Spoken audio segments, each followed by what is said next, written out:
കണ്ണുകളടയ്ക്കാം, പ്രാർത്ഥിക്കാം. ഞങ്ങളെ സ്നേഹിക്കുന്നവനായ സ്വർഗീയ പിതാവേ, നിൻ്റെ ശബ്ദം കേൾക്കുവാൻ ഇടയാക്കിയതോർത്ത് സ്തോത്രം.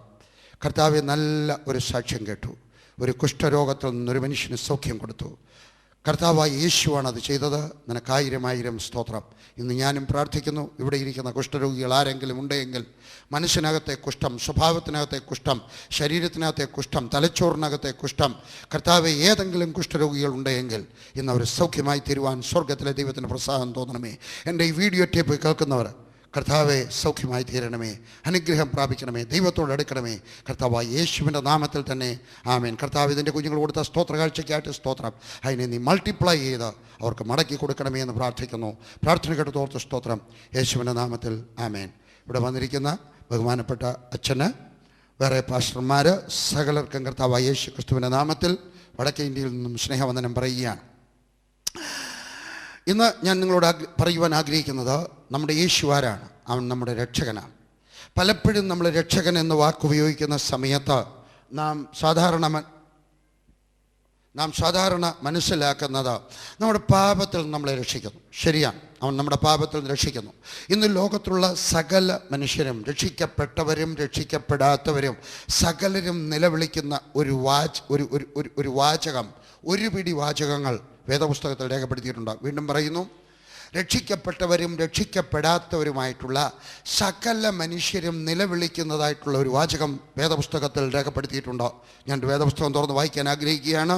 ഇതാ റോമർക്ക് എഴുതിയ ലേഖനം 7-ാം അധ്യായം. എടുക്കാം, വേദപുസ്തകമുള്ളവർക്ക് എടുക്കാം, CD വീഡിയോ ടേപ്പ് കാണുന്നവർക്കും എടുക്കാം. റോമർക്ക് എഴുതിയ ലേഖനം 7-ാം അധ്യായം. റോമർ 7, 6 കഴിയുമ്പോൾ 7 കിട്ടി, എനിക്കും കിട്ടി. അതിൻ്റെ 14 മുതലുള്ള വാക്യങ്ങൾ, 24 വരെയുള്ള വാക്യങ്ങൾ, സെലക്റ്റഡ് വാക്യങ്ങൾ വായിക്കാൻ ആഗ്രഹിക്കുകയാണ്. 14-ാമത്തെ വാക്യം ഇതാരാ പറഞ്ഞെന്നറിയാം? ലോകം കണ്ടിട്ടുള്ളതിലേക്കും ഏറ്റവും വിശുദ്ധനായിട്ടുള്ള മനുഷ്യൻ എന്ന് ഞാൻ എൻ്റെ ഭാവനയിൽ അങ്ങ് പറയുകയാണ്. ചിലപ്പോൾ പൗലോസിനേക്കാൾ വിശുദ്ധനായ ഒരു മനുഷ്യൻ ജീവിച്ചിരിക്കാം. പക്ഷേ പൗലോസായിരുന്നു ലോകം കണ്ടിട്ടുള്ള ഏറ്റവും വലിയ മിഷണറി വര്യൻ, ഏറ്റവും മിഷണറി വീരൻ. സുവിശേഷം എത്തിക്കണമെന്നൊരു വലിയ ആഗ്രഹം. ഒരു വലിയ സഭ സ്ഥാപിച്ചു കഴിയുമ്പോൾ അവിടെ താമസിച്ച് അവരുടെ ദശാംശം വാങ്ങിക്കണമെന്നൊന്നുമില്ല, വേറൊരു സ്ഥലത്തേക്ക് പോവുകയാണ്. ഏറ്റവും പ്രയാസമുള്ള ഒരു കാര്യം പാസ്റ്ററുടെ ജോലിയാണ്. എന്നാൽ അതിനേക്കാളും വലിയൊരു ജോലിയാണ് സുവിശേഷം കേൾക്കാത്തവരുടെ ഇടയിൽ പോയി അവിടെ താമസിച്ച് സുവിശേഷം പ്രസംഗിച്ച് സഭ സ്ഥാപിക്കുക. അങ്ങനെ ചെയ്യുന്നതിൽ ഒരുമാതിരി പ്രാഗൽഭ്യം, ഒരുമാതിരി സംതൃപ്തി കണ്ട ഒരു മനുഷ്യൻ അദ്ദേഹം എഴുതിയിരിക്കുകയാണ്. എന്താണ്? ഞാനോ, 14-ാമത്തെ വാക്യം, ഞാനോ ജഡമയൻ എന്ന് പറഞ്ഞാൽ ഇംഗ്ലീഷിൽ കാർണൽ, പാപത്തിന് ദാസനായി വിൽക്കപ്പെട്ടവൻ തന്നെ. ചിലപ്പോൾ നിങ്ങളുടെയും നിലവിളി ഇതായിരിക്കാം. 15, ഞാൻ പ്രവർത്തിക്കുന്നത് ഞാൻ അറിയുന്നില്ല, ഞാൻ ഇച്ഛിക്കുന്നതിനെ അല്ല പകയ്ക്കുന്നതിനെ അത്രേ ചെയ്യുന്നത്. 17, അതിനെ പ്രവർത്തിക്കുന്നത് ഞാനല്ല, എന്നിൽ വസിക്കുന്ന പാപം അത്രേ. 18, നന്മ ചെയ്യുവാനുള്ള താല്പര്യം എനിക്കുണ്ട്, പ്രവർത്തിക്കുന്നതോ ഇല്ല. ഞാൻ ചെയ്യുവാൻ ഇച്ഛിക്കുന്ന നന്മ ചെയ്യുന്നില്ലല്ലോ, ഇച്ഛിക്കാത്ത തിന്മയത്രേ പ്രവർത്തിക്കുന്നത്. 20, ഞാൻ ഇച്ഛിക്കാത്തതിനെ ചെയ്യുന്നു എങ്കിലോ അതിനെ പ്രവർത്തിക്കുന്നത് ഞാനല്ല, എന്നിൽ വസിക്കുന്ന പാപമത്രേ. 24, അയ്യോ ഞാൻ അരിഷ്ട മനുഷ്യൻ, ഈ മരണത്തിന് അധീനമായ ശരീരത്തിൽ നിന്ന് എന്നെ ആർ വിടുവിക്കും? വീണ്ടും ഞാൻ പറയുന്നു, മാനസാന്തരപ്പെടാത്തവരുടെയും നിലവിളി ഇതാണ്. എന്തുകൊണ്ടാണ് പർവ്വതങ്ങളിൽ ആളുകൾ പോയി തപസ്സരിക്കുന്നത്? എന്തുകൊണ്ടാണ് ഒരു കാലിൽ നിൽക്കുന്നത്? എന്തുകൊണ്ടാണ് ആളുകൾ പണം ചെലവാക്കി ദീർഘദൂരം യാത്ര ചെയ്ത് നദികളിൽ കുളിക്കുവാനായിട്ട് പോകുന്നത്, മലകൾ കയറുന്നത്? എന്തുകൊണ്ടാണ് മനുഷ്യൻ ചാട്ടവാറ് കൊണ്ട് ശരീരത്തടിക്കുന്നത്? എന്തുകൊണ്ടാണ് പിച്ചാത്തിയെടുത്ത് ശരീരത്തിൽ കുത്തി മുറിച്ച് രക്തമൊലിപ്പിക്കുന്നത്? ഒരൊറ്റ ആഗ്രഹം, എനിക്കെൻ്റെ പാപത്തിൽ നിന്ന് രക്ഷ പ്രാപിക്കണം. എന്തുകൊണ്ടാണ് മനുഷ്യൻ നാടും വീടും വിട്ടിട്ട് പർവ്വതങ്ങളിൽ പോയി, പർവ്വതത്തിൻ്റെ ഇടുക്കളിൽ ഒരു സ്ത്രീയെയും കാണാതെ, അവിടെ ഒരു പുരുഷനെയും കാണാതെ, ഒരു മനുഷ്യനെയും കാണാതെ അവിടെ താമസിക്കുന്നത്? പാപത്തിൽ നിന്ന് വിടുതൽ പ്രാപിക്കുവാൻ. പക്ഷേ അവരുടെയൊക്കെ ചോദിച്ചു നോക്കിയായിട്ട് പാപത്തിൽ നിന്ന് വിടുതൽ പ്രാപിച്ചോ? ഇല്ല. അവരെല്ലാവരും പൗലോസിനെ പോലെ നിലവിളിച്ചുകൊണ്ട് പറയും, അയ്യോ ഞാൻ അരിഷ്ട മനുഷ്യൻ, ഈ മരണത്തിന് അധീനമായ ശരീരത്തിൽ നിന്ന് എന്നെ ആർ വിടുവിക്കും? എല്ലാവരുടെയും ഒരു നിലവിളി. ഏതൊക്കെയാണ് പാപം? 1 പാപം, 2 രോഗം, 3 ദുസ്വഭാവം. ഒരു ദുസ്വഭാവമല്ല, പല ദുസ്വഭാവം. ദൈവദാസന്മാർക്ക് എല്ലാവർക്കും അറിയണമെന്നില്ല, മിക്കവർക്കും അറിയാം. കള്ളുകൂടിയുടെ ഒരു ദുഷ്ടാത്മാവുണ്ട്, സിഗരറ്റ് വലിയുടെ വേറൊരു ദുഷ്ടാത്മാവുണ്ട്. ഭാര്യയെ അടിക്കുന്ന ഒരു ദുഷ്ടാത്മാവുണ്ട്. വേറെ ആരെയും അടിക്കത്തില്ല, ഭാര്യയെ മാത്രമേ അടിക്കത്തുള്ളൂ. കലഹിക്കുന്ന ദുഷ്ടാത്മാവുണ്ട്. ഇന്നലെ ഞങ്ങൾ ഇതുവഴി രാത്രി പോകുന്ന സമയത്ത് ചന്തയിൽ വെച്ച് അടി നടക്കുന്നു രാത്രി. എന്താ കാര്യം? അതൊരു ദുഷ്ടാത്മാവാണ്. നിങ്ങൾ മനസ്സിലാക്കണം. അപ്പോൾ അതിൻ്റെ അർത്ഥം നമ്മളിൽ ഏതെങ്കിലും ഒരു ദുസ്വഭാവം ഉണ്ടെങ്കിൽ ആ ദുസ്വഭാവത്തിൻ്റെ ദുഷ്ടാത്മാവ് നമ്മളിൽ വസിക്കുന്നു എന്നുള്ളതാണ്. ഇതുപോലെ രോഗം ഞാൻ എൻ്റെ കൂട്ടുവേലക്കാരെ പഠിപ്പിക്കാറുണ്ട്. കൂട്ടുവേലക്കാരുമായിട്ട് ഞാൻ ചെന്ന് കഴിഞ്ഞിട്ട് ചില ഗ്രാമത്തിലോട്ട് ചെല്ലുമ്പോഴാണ് ഞാൻ രോഗികൾക്കായിട്ട് പ്രാർത്ഥിക്കും. ഞാൻ പറയും, ആർക്കൊക്കെയാണ് വയറുവേദനയുള്ളവർ എഴുന്നേറ്റ് നാട്ട് 60 പേര് കാണും. ഞാൻ അവർക്ക് വേണ്ടി പ്രാർത്ഥിക്കും. കണ്ണുവേദന 40, മൂക്കുവേദന 30, മുട്ടിന് വേദന 10. എന്നിട്ട് ഞാൻ എൻ്റെ കൂട്ടുവേലക്കാരെ പഠിപ്പിക്കും. അതിൻ്റെ അർത്ഥം ഈ ഗ്രാമത്തിൽ ഡൊമിനേറ്റിംഗ് സ്പിരിറ്റ്, ഈ ഗ്രാമത്തിലെ ഏറ്റവും വലിയ പ്രഭുത്വം വഹിക്കുന്നതായിട്ടുള്ള രോഗത്തിൻ്റെ ദുഷ്ടാത്മാവ് വയറുവേദനയാണ്. നേരെ അടുത്ത ഗ്രാമത്തിൽ ചെല്ലുമ്പോൾ എന്നിട്ട് ഞാൻ ഇവിടെ ചോദിക്കും, ആർക്കൊക്കെ ഉണ്ട് വയറുവേദന? 15 പേര്. കണ്ണുവേദന 38 പേര്. തലവേദന 75 പേര്. അപ്പം ഞാൻ പറയും, ഈ ഗ്രാമത്തിലെ പ്രഭുത്വം വഹിക്കുന്ന ദുഷ്ടാത്മാവ്, രോഗത്തിൻ്റെ ദുഷ്ടാത്മാവ് തലവേദനയാണ്. അതുപോലെ പാപത്തിൻ്റെ ഉണ്ട്. ചില ഗ്രാമങ്ങൾ എന്നും കത്തിക്കുത്തായിരിക്കും. ചില ഗ്രാമത്തിൽ എന്നും കത്തിക്കുത്ത്. വേറൊരു ഗ്രാമത്തിൽ ചെന്ന് കഴിഞ്ഞാൽ അവിടുത്തെ ചാരായം വളരെ സുപ്രസിദ്ധമാണ്. അവിടെ ചാരായം ഉണ്ടാക്കുന്ന മനുഷ്യൻ വേറൊരു ഗ്രാമത്തിൽ പോയി ചാരായം ഉണ്ടാക്കിയാൽ ആ ചാരായം പോലൊക്കത്തില്ല. എന്താ കാര്യം? അവിടുത്തെ പ്രഭുത്വം വഹിക്കുന്നതായിട്ടുള്ള ദുഷ്ടാത്മാവ് ചാരായത്തിൻ്റെ ദുഷ്ടാത്മാവാണ്. വ്യഭിചാരത്തിൻ്റെ ദുഷ്ടാത്മാവ് വേറൊരു ഗ്രാമത്തിൽ, വേറൊരു പാപത്തിൻ്റെ. അപ്പോൾ പാപത്തിൻ്റെയും രോഗത്തിൻ്റെയും ഓരോ ദുഷ്ടാത്മാക്കൾ, പ്രഭുത്വം വഹിക്കുന്നതായിട്ടുള്ള ദുഷ്ടാത്മാക്കളുണ്ട്. ഇവിടെ പറയുകയാണ്, ഈ മനുഷ്യൻ വിളിച്ചു പറയുകയാണ്, അപ്പോസ്തലനായ മനുഷ്യൻ, പാസ്റ്ററായ മനുഷ്യൻ, ദൈവദാസനായ മനുഷ്യൻ വിളിച്ചു പറയുകയാണ്, അയ്യോ ഞാൻ അരിഷ്ട മനുഷ്യൻ, ഈ മരണത്തിന് അധീനമായ ശരീരത്തിനെ ആർ വിടുവിക്കും? രക്ഷിക്കപ്പെട്ടവരും രക്ഷിക്കപ്പെടാത്തവരുമായിട്ടുള്ളവർ പാപത്തിൽ നിന്ന് രക്ഷപ്പെടാൻ ഒരു വലിയ ആഗ്രഹമുള്ളവരാണ്. പാപത്തിൽ നിന്ന് രക്ഷ പ്രാപിച്ചെങ്കിലും പാപത്തിൽ നിന്ന് രക്ഷ പ്രാപിച്ചിട്ടില്ല, മുഴുവനായിട്ട് രക്ഷ പ്രാപിച്ചിട്ടില്ല. എവിടെയോ പാപസ്വഭാവം അവരുടെ ഹൃദയത്തിനകത്ത് തപ്പിക്കിടക്കുന്നു. എവിടെയോ പണത്തോടുള്ള ആഗ്രഹം, സ്ത്രീകളോടുള്ള ആഗ്രഹം, സ്ഥാനമോഹത്തിന് വേണ്ടിയുള്ള ആഗ്രഹം, വേറൊരാളിനെ കുറ്റം പറയുന്നതിനുള്ള ആഗ്രഹം, നോക്കാണ്ടിടത്തോടത്ത് നോക്കിപ്പോകുന്ന ആഗ്രഹം, സിനിമയിലുള്ള ആഗ്രഹം, അടിപിടി കൂടാനുള്ള ആഗ്രഹം, വഴക്കുണ്ടാക്കാനുള്ള ആഗ്രഹം. മനുഷ്യൻ്റെ സ്ഥിതി ഇതാണ്. ഞാൻ പട്ടാളത്തിലായിരിക്കുമ്പോൾ 1971 രക്ഷിക്കപ്പെട്ട് 2 മാസം കഴിഞ്ഞിട്ട് ഞാനൊരു ദിവസം എവിടെയോ പോയിട്ട് ഇങ്ങോട്ട് വരികയാണ്. ഞായറാഴ്ച വൈകിട്ട് ചർച്ചിൽ പോയിട്ട് വരികയാണ്. അപ്പം ഞാൻ രാവിലെ ചർച്ചിൽ പോയാൽ വൈകിട്ടേ വരാറുള്ളൂ. കാരണം രാവിലെ ഇംഗ്ലീഷ് സർവീസുണ്ട്, അത് കഴിയുമ്പോൾ മലയാളം സർവീസുണ്ട്, അത് കഴിയുമ്പം ഹിന്ദി സർവീസുണ്ട്. ഞാൻ ഈ 3 സർവീസും കഴിഞ്ഞിട്ടേ തിരിച്ചു വരത്തുള്ളൂ. ആദ്യത്തെ ചൂടൂടല്ലേ. അപ്പം ഞാൻ ഈ 3 സർവീസും കഴിഞ്ഞിട്ട് തിരിച്ചിങ്ങോട്ട് വന്ന് ബസ് ഇറങ്ങിയിട്ടുണ്ടെങ്കിൽ മിലിറ്ററി യൂണിറ്റിലേക്ക് വരണം. ഞാൻ ഇങ്ങോട്ട് വരുന്ന സമയത്ത് അവിടെ ഒരു മലയാളി, എവിടുത്തുകാരനാണ്, കുണ്ടറക്കാരനാണ്, അടൂരിനപ്പുറത്ത് ഒരു സ്ഥലമുണ്ട്, എനിക്കറിയാം. അവിടുത്തുകാരനാണ്, ഒരു വലിയ തടിയാപിള്ളയാണ്, സാമുവൽ എന്നെ കണ്ടും വെച്ച് ഒരു ഗ്ലാസ്സിനകത്ത് കുറച്ച് പാലുണ്ട് കയ്യിൽ. എൻ്റെയൊക്കെ പറഞ്ഞു, സാറേ, വർഗീസ് സാറേ, ഒരു ലേബറാണ്, മിലിറ്ററിയിലെ ഒരു ലേബറാണ്, പറഞ്ഞു, സാറേ പാല് വാങ്ങിച്ചുകൊണ്ട് വന്നിരിക്കുക, വന്ന് ചായ കുടിച്ചിട്ട് പോയട്ടെ. ഞാൻ ആ മനുഷ്യനുമായിട്ട് മുമ്പ് സംസാരിച്ചിട്ടില്ല, മലയാളിയാണ്. എനിക്കാകെ പേടിയായി. കാരണം ഇവൻ ചട്ടമ്പിയാണ്.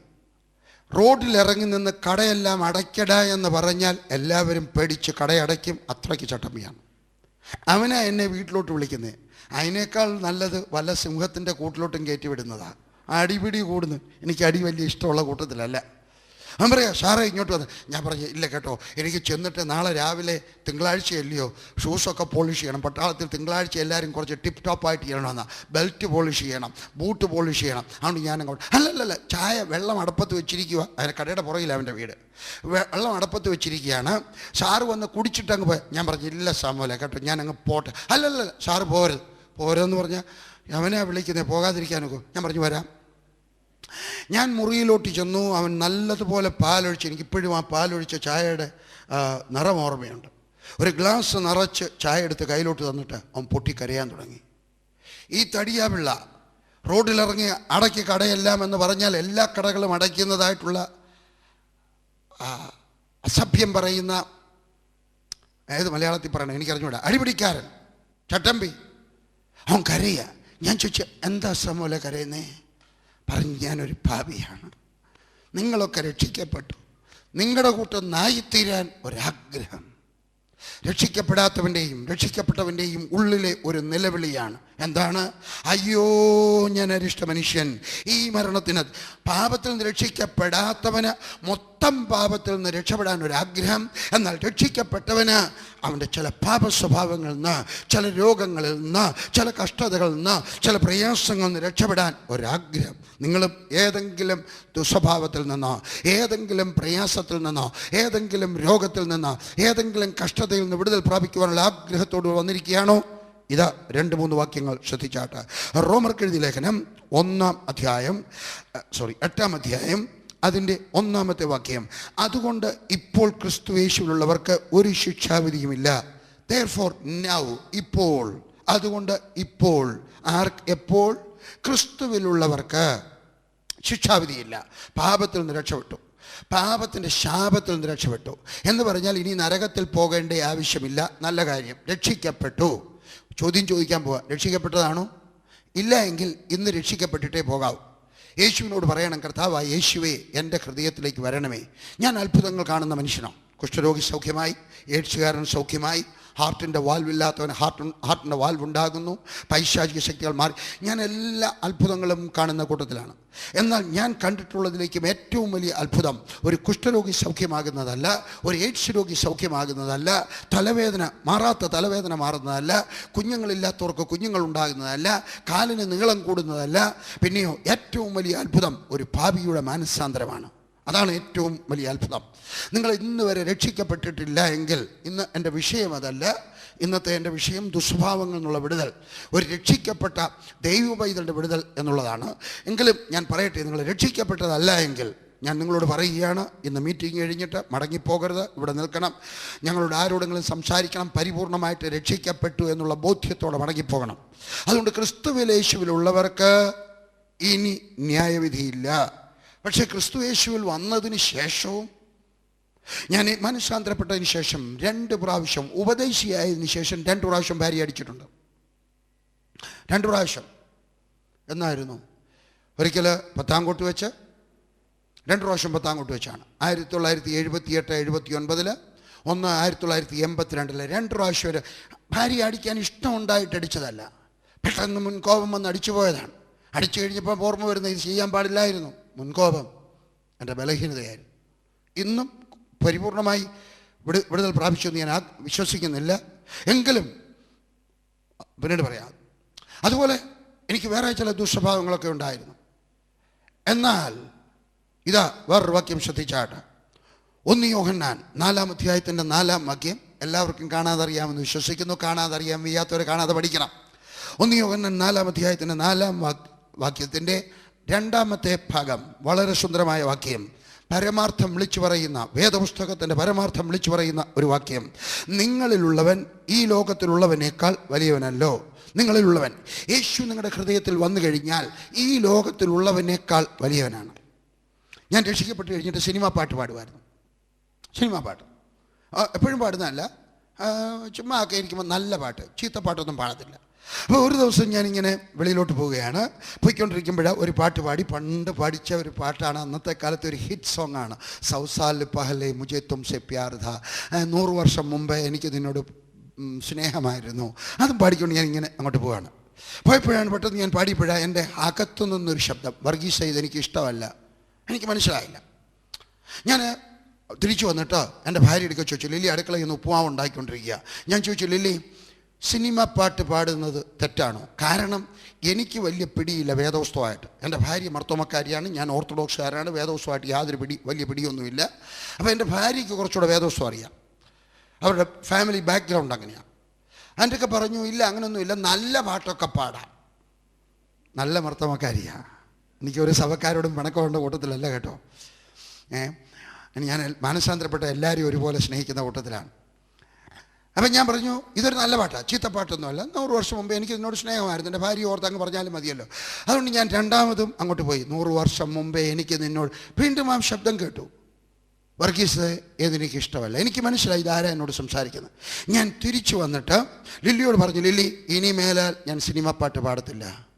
ഞാൻ പറയട്ടെ, ഞാൻ അവസാനം സിനിമ പാട്ട് പാടിയതെന്നായിരുന്നു. എനിക്ക് വിടുതൽ ലഭിച്ചു. എങ്ങനെ? എൻ്റെ അകത്തുള്ള യേശു മുഖാന്തരം. എൻ്റെ അകത്തുള്ള യേശു മുഖാന്തരം. ഇതാ വാക്യം ശ്രദ്ധിച്ചാട്ടെ. 1 യോഹന്നാൻ 4:4. നിങ്ങളിലുള്ളവൻ ലോകത്തിലുള്ളവനേക്കാൾ വലിയവനല്ലോ. ഒരു വാക്യം കൂടി വായിക്കാം. റോമർക്ക് എഴുതിയ ലേഖനം 8-ാം അധ്യായം അതിൻ്റെ 37-ാമത്തെ വാക്യം. 8-ാം അധ്യായം മുഴുവൻ 7-ാം അധ്യായത്തിൻ്റെ തുടർച്ചയാണ്. വിടുതലാണ്, യേശുവിൽ നിന്നുള്ള വിടുതലാണ്. 37-ാമത്തെ വാക്യം 8:37. On all these things we are in all these things we are more than conquerors through him that loved us. നിങ്ങൾക്കൊക്കെങ്കിൽ ഒരു ഇംഗ്ലീഷ് മലയാളം വേദപുസ്തകം വാങ്ങിച്ചു വെക്കണം. വിദ്യാർത്ഥികളോട് പറയുകയാണ്, ഒരു വശത്ത് ഇംഗ്ലീഷ് ഒരു വശത്ത് മലയാളം, രണ്ടും കൂടെ ഒന്നിച്ച് നിങ്ങൾക്ക് വായിക്കാനൊക്കും. അന്നേരം നിങ്ങൾക്ക് ഇംഗ്ലീഷും മനസ്സിലാകും, മലയാളവും മനസ്സിലാകും. മലയാളത്തിൽ ഞാൻ വായിക്കാം. നാമോ നമ്മെ സ്നേഹിച്ചവൻ മുഖാന്തരം ഇതിലൊക്കെയും പൂർണ്ണ ജയം പ്രാപിക്കുന്നു. ഒരിടത്ത് പൗലോസ് വിളിച്ചു പറയുകയാണ്, അയ്യോ ഞാൻ അരിഷ്ട മനുഷ്യൻ, ഈ മരണത്തിന് അധീനമായ ശരീരത്തിൽ നിന്ന് ആർ വിടുവിക്കും? 7-ാം അധ്യായത്തിൻ്റെ അവസാനത്തെ വാക്യം. എന്നാൽ 8-ാം അധ്യായത്തിൻ്റെ അവസാന വാക്യത്തോട് വരുമ്പോൾ ഇതാ പൗലോസ് വിളിച്ചു പറയുന്നു, എന്താണ്? നമ്മെ സ്നേഹിച്ചവൻ മുഖാന്തരം ഇതിലൊക്കെയും നമുക്ക് പൂർണ്ണ ജയം പ്രാപിക്കുന്നു. ഞാൻ നിങ്ങളോട് പറയുന്നു, പൂർണ്ണ ജയം സാധ്യമാണ്. പൂർണ്ണ ജയം സാധ്യമാണ്. ഏതെങ്കിലുമൊക്കെ ബലഹീനത വന്നു കഴിയുമ്പോൾ ഇതെല്ലാവർക്കും ഉള്ളതാ, ഇത് PG വർഗീസിനുള്ളതാ, ഇത് വേറെ എല്ലാവർക്കും ഉള്ളതാ എന്ന് പറഞ്ഞുകൊണ്ട് തത്തിപ്പൊത്തി ഹൃദയത്തിൽ ഒളിച്ചു വെക്കരുത്. നിന്റെ ഹൃദയത്തിലുള്ളവനോട് പറഞ്ഞ് ഈ പിശാചിൽ നിന്ന് വിടുതൽ പ്രാപിക്കണം. അവന് രക്ഷിക്കാൻ കഴിയാത്ത ഒരു പാപിയുമില്ല. ഒരു ദിവസം 1988-89 ആയിരിക്കാം. ഒരു ദിവസം ഞാൻ എൻ്റെ ബാത്റൂമിൽ കുളിക്കാനായിട്ട് കയറി ഷേവ് ചെയ്യാൻ തുടങ്ങുകയാണ്. ഷേവ് ചെയ്യാൻ തുടങ്ങും പെട്ടെന്ന് ഫോൺ അടിച്ചു. ലില്ലി ഫോൺ അറ്റൻഡ് ചെയ്തു. എന്നിട്ട് എളുപ്പം ഫോൺ ചെയ്ത് എൻ്റെ കയ്യിലോട്ട് വന്നു. കോട്ട്ലെസ് ഫോണാണ് എൻ്റെ കയ്യിലോട്ട് വന്നു. ഞാൻ പറഞ്ഞു, ലില്ലി ബാത്റൂമിൽ എനിക്ക് ഫോൺ അറ്റൻഡ് ചെയ്യുന്നത് ഇഷ്ടമല്ല. എനിക്ക് ഫോൺ അത്ര ഇഷ്ടമുള്ള കാര്യമല്ല കേട്ടോ. അതുകൊണ്ടൊക്കെയാണ് നിങ്ങൾ വിളിച്ചാലും ഞാൻ ഫോൺ എടുക്കാത്തത്. എനിക്ക് അത്ര ഇഷ്ടമുള്ള കാര്യമല്ല. ഞാൻ പറഞ്ഞു, ലില്ലി എനിക്ക് ബാത്റൂമിൽ ഫോൺ തരുന്നത് ഇഷ്ടമല്ല. പറഞ്ഞു, ഇതങ്ങനെയല്ല, ഒരുത്തൻ ചാവാൻ പോവാന്ന്. അയ്യോ എൻ്റെ തങ്കക്കുടവ ഇഞ്ഞുണ്ട്.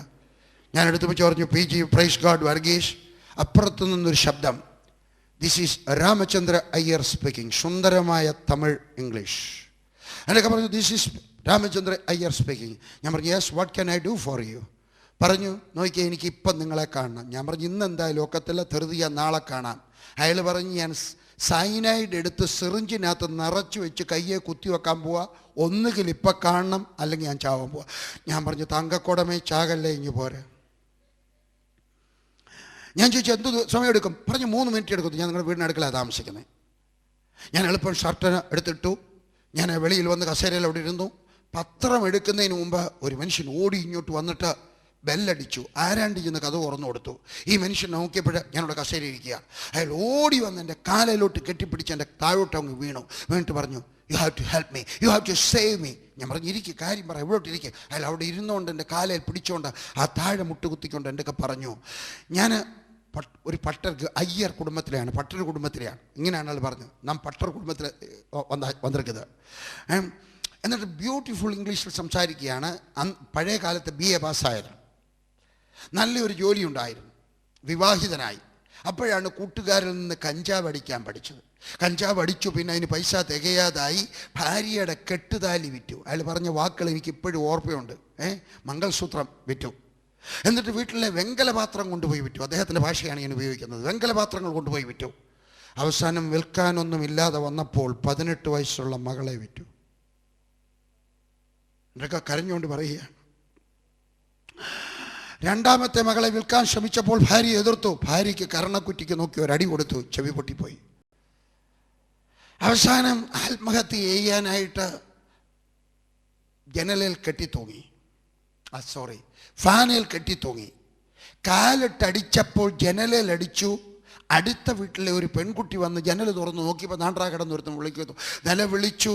ആളുകൾ വന്നു, അറുത്തു താഴെയിട്ടു. കഴുത്തേലെ പാടെന്നെ കാണിച്ചു, കയറിൻ്റെ പാട. 2-3 മാസം കഴിഞ്ഞു. വീണ്ടും കഞ്ചാവിന് പൈസയില്ല, ജോലി പോയി, സ്കൂട്ടർ വിറ്റു. അപ്പോഴാണ് വിചാരിച്ചെന്നാൽ ഇനിയും ആത്മഹത്യ ചെയ്യാം. ബ്ലേഡ് എടുത്ത് കൈ മുറിച്ചെന്നെ കൈ കാണിച്ചു. ആൾ ഇന്ത്യ മെഡിക്കൽ ഇൻസ്റ്റിറ്റ്യൂട്ടിൽ അഡ്മിറ്റായി. അവിടെ കിടക്കുന്ന സമയത്ത് ഒരു മർത്തോമക്കാരി പെൺകുട്ടി നേഴ്സ് എൻ്റെ ടെലിഫോൺ നമ്പർ കൊടുത്തിട്ട് പറഞ്ഞു, നിനക്ക് രക്ഷപ്പെടാൻ ഒരൊറ്റ മാർഗ്ഗമേ ഉള്ളൂ, PG വർഗീസിനെ കാണണം. PG വർഗീസ് ടെലിഫോൺ നമ്പർ എഴുതി കൊടുത്തു. അത് പേഴ്സിൽ വെച്ചിരുന്നു. പറഞ്ഞ് ഇന്ന് രാവിലെ ഞാൻ ആത്മഹത്യ ചെയ്യാനായിട്ട് സിറിഞ്ച് എടുത്തിരിക്കുകയാണ് കയ്യിൽ. ഞാൻ സിറിഞ്ച് എടുത്തിട്ട് ഇഞ്ചക്ഷൻ കൊടുക്കാൻ നേരമാണ് ആ ടെലിഫോൺ നമ്പർ ഓർമ്മ വന്നത്.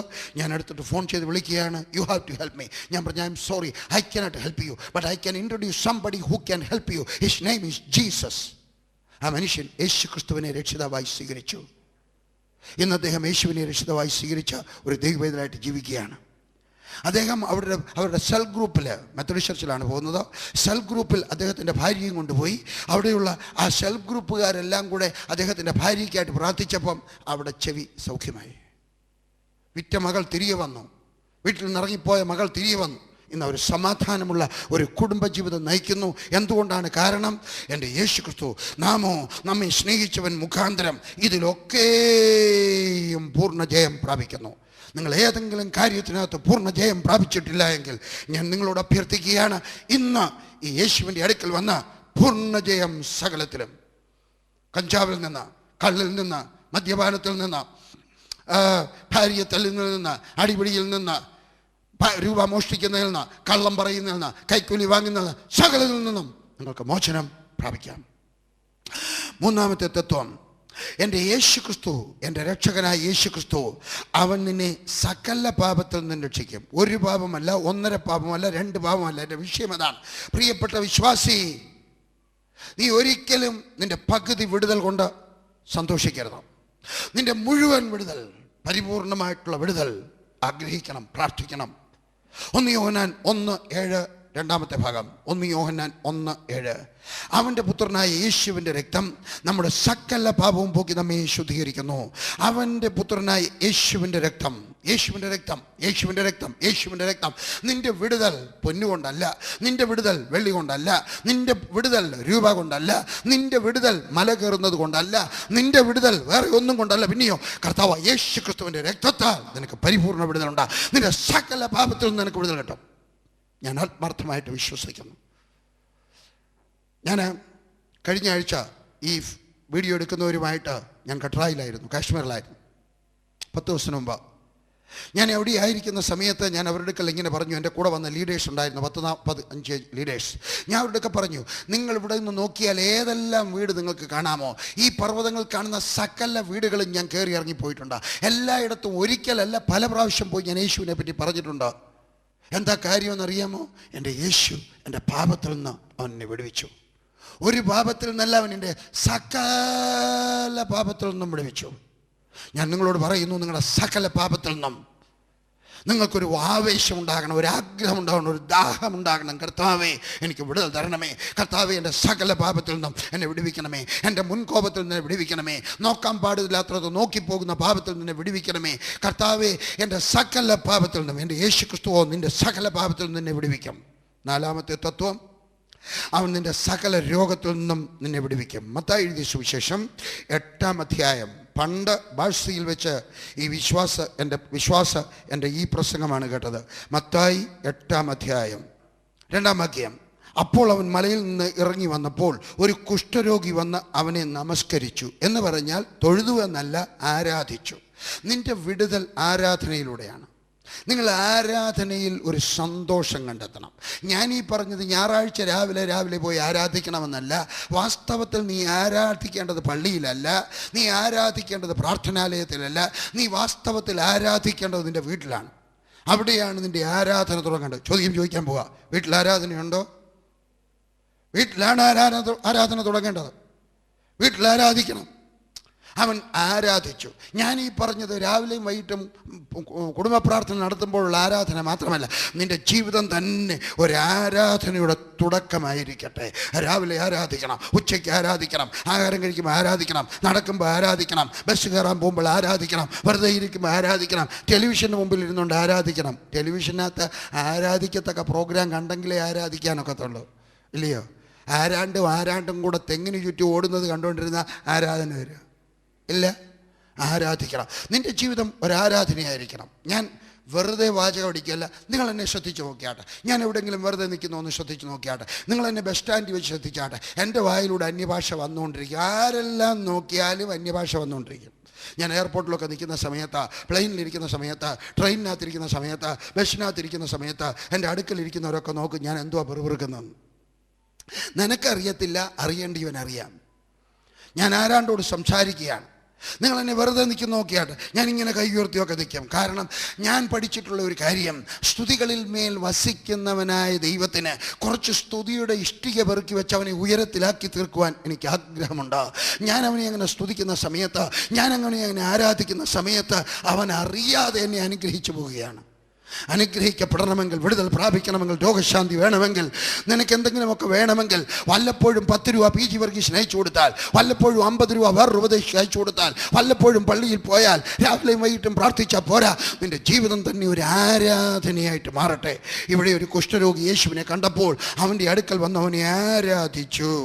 കർത്താവേ, നിനക്ക് മനസ്സുണ്ടെങ്കിൽ എന്നെ ശുദ്ധമാക്കുവാൻ കഴിയും എന്ന് പറയും. അവന് മനസ്സുണ്ടെങ്കിലെന്നോ, അവന് മനസ്സുണ്ട്. അവന് ശുദ്ധമാക്കാൻ കഴിയാത്ത ഒരിക്കൽ പോലും അവന് മനസ്സില്ലാതെ വന്നിട്ടില്ല. അവനെല്ലാവരെയും സൗഖ്യമാക്കുവാൻ മനസ്സുണ്ട്. അവന് കഴിയും, അവന് മനസ്സുണ്ട്.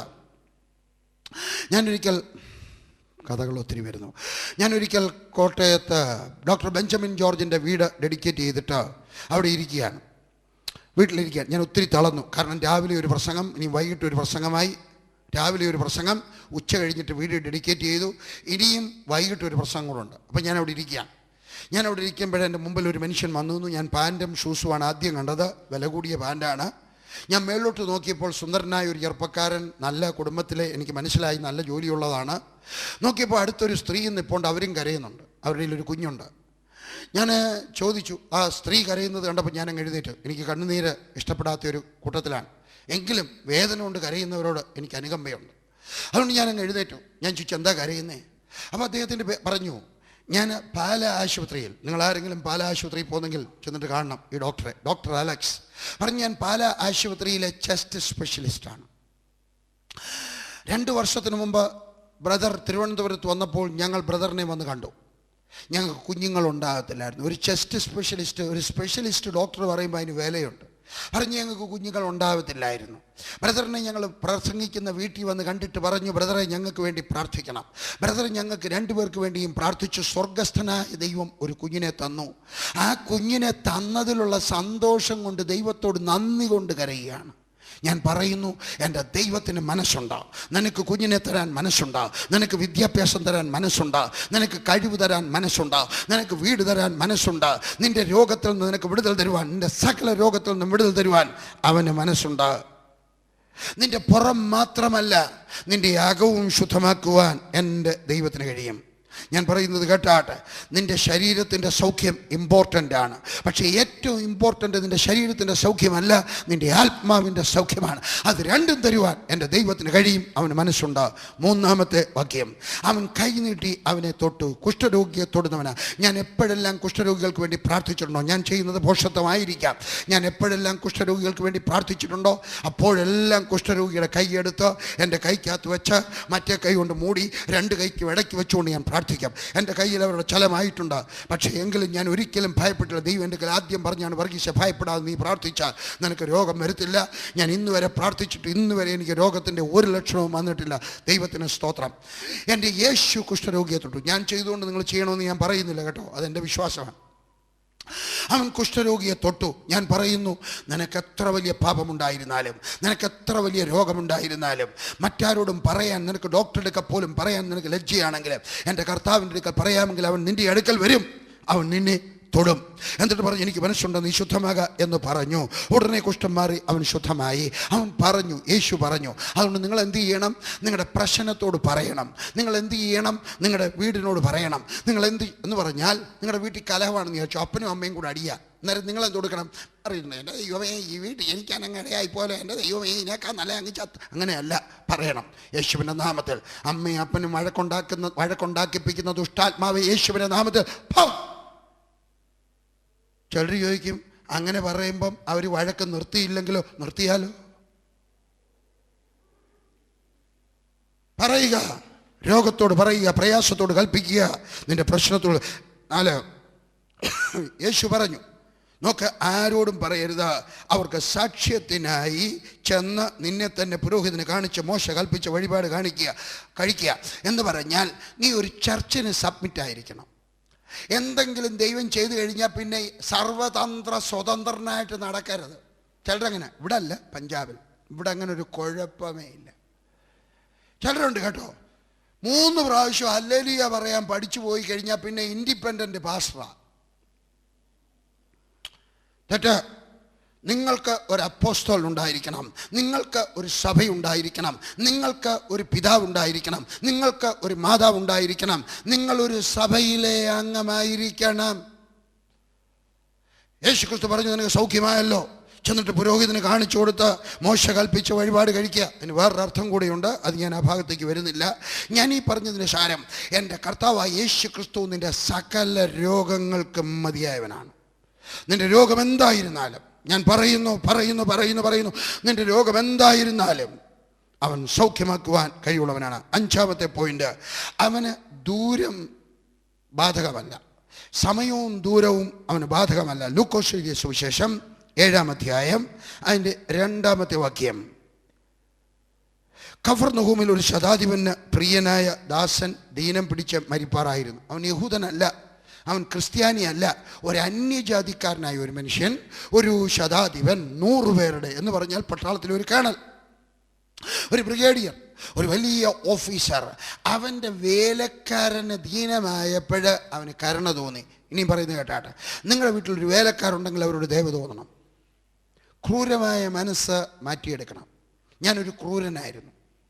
ഞാൻ എൻ്റെ പട്ടാളത്തിലായിരിക്കുന്ന സമയത്ത് പട്ടികളെയൊക്കെ, ഒരു അമ്മ പട്ടിയെയും 5 കുഞ്ഞുങ്ങളെയും കൂടെ ഷൂസ് കൊണ്ട് ചവിട്ടിക്കൊന്നു.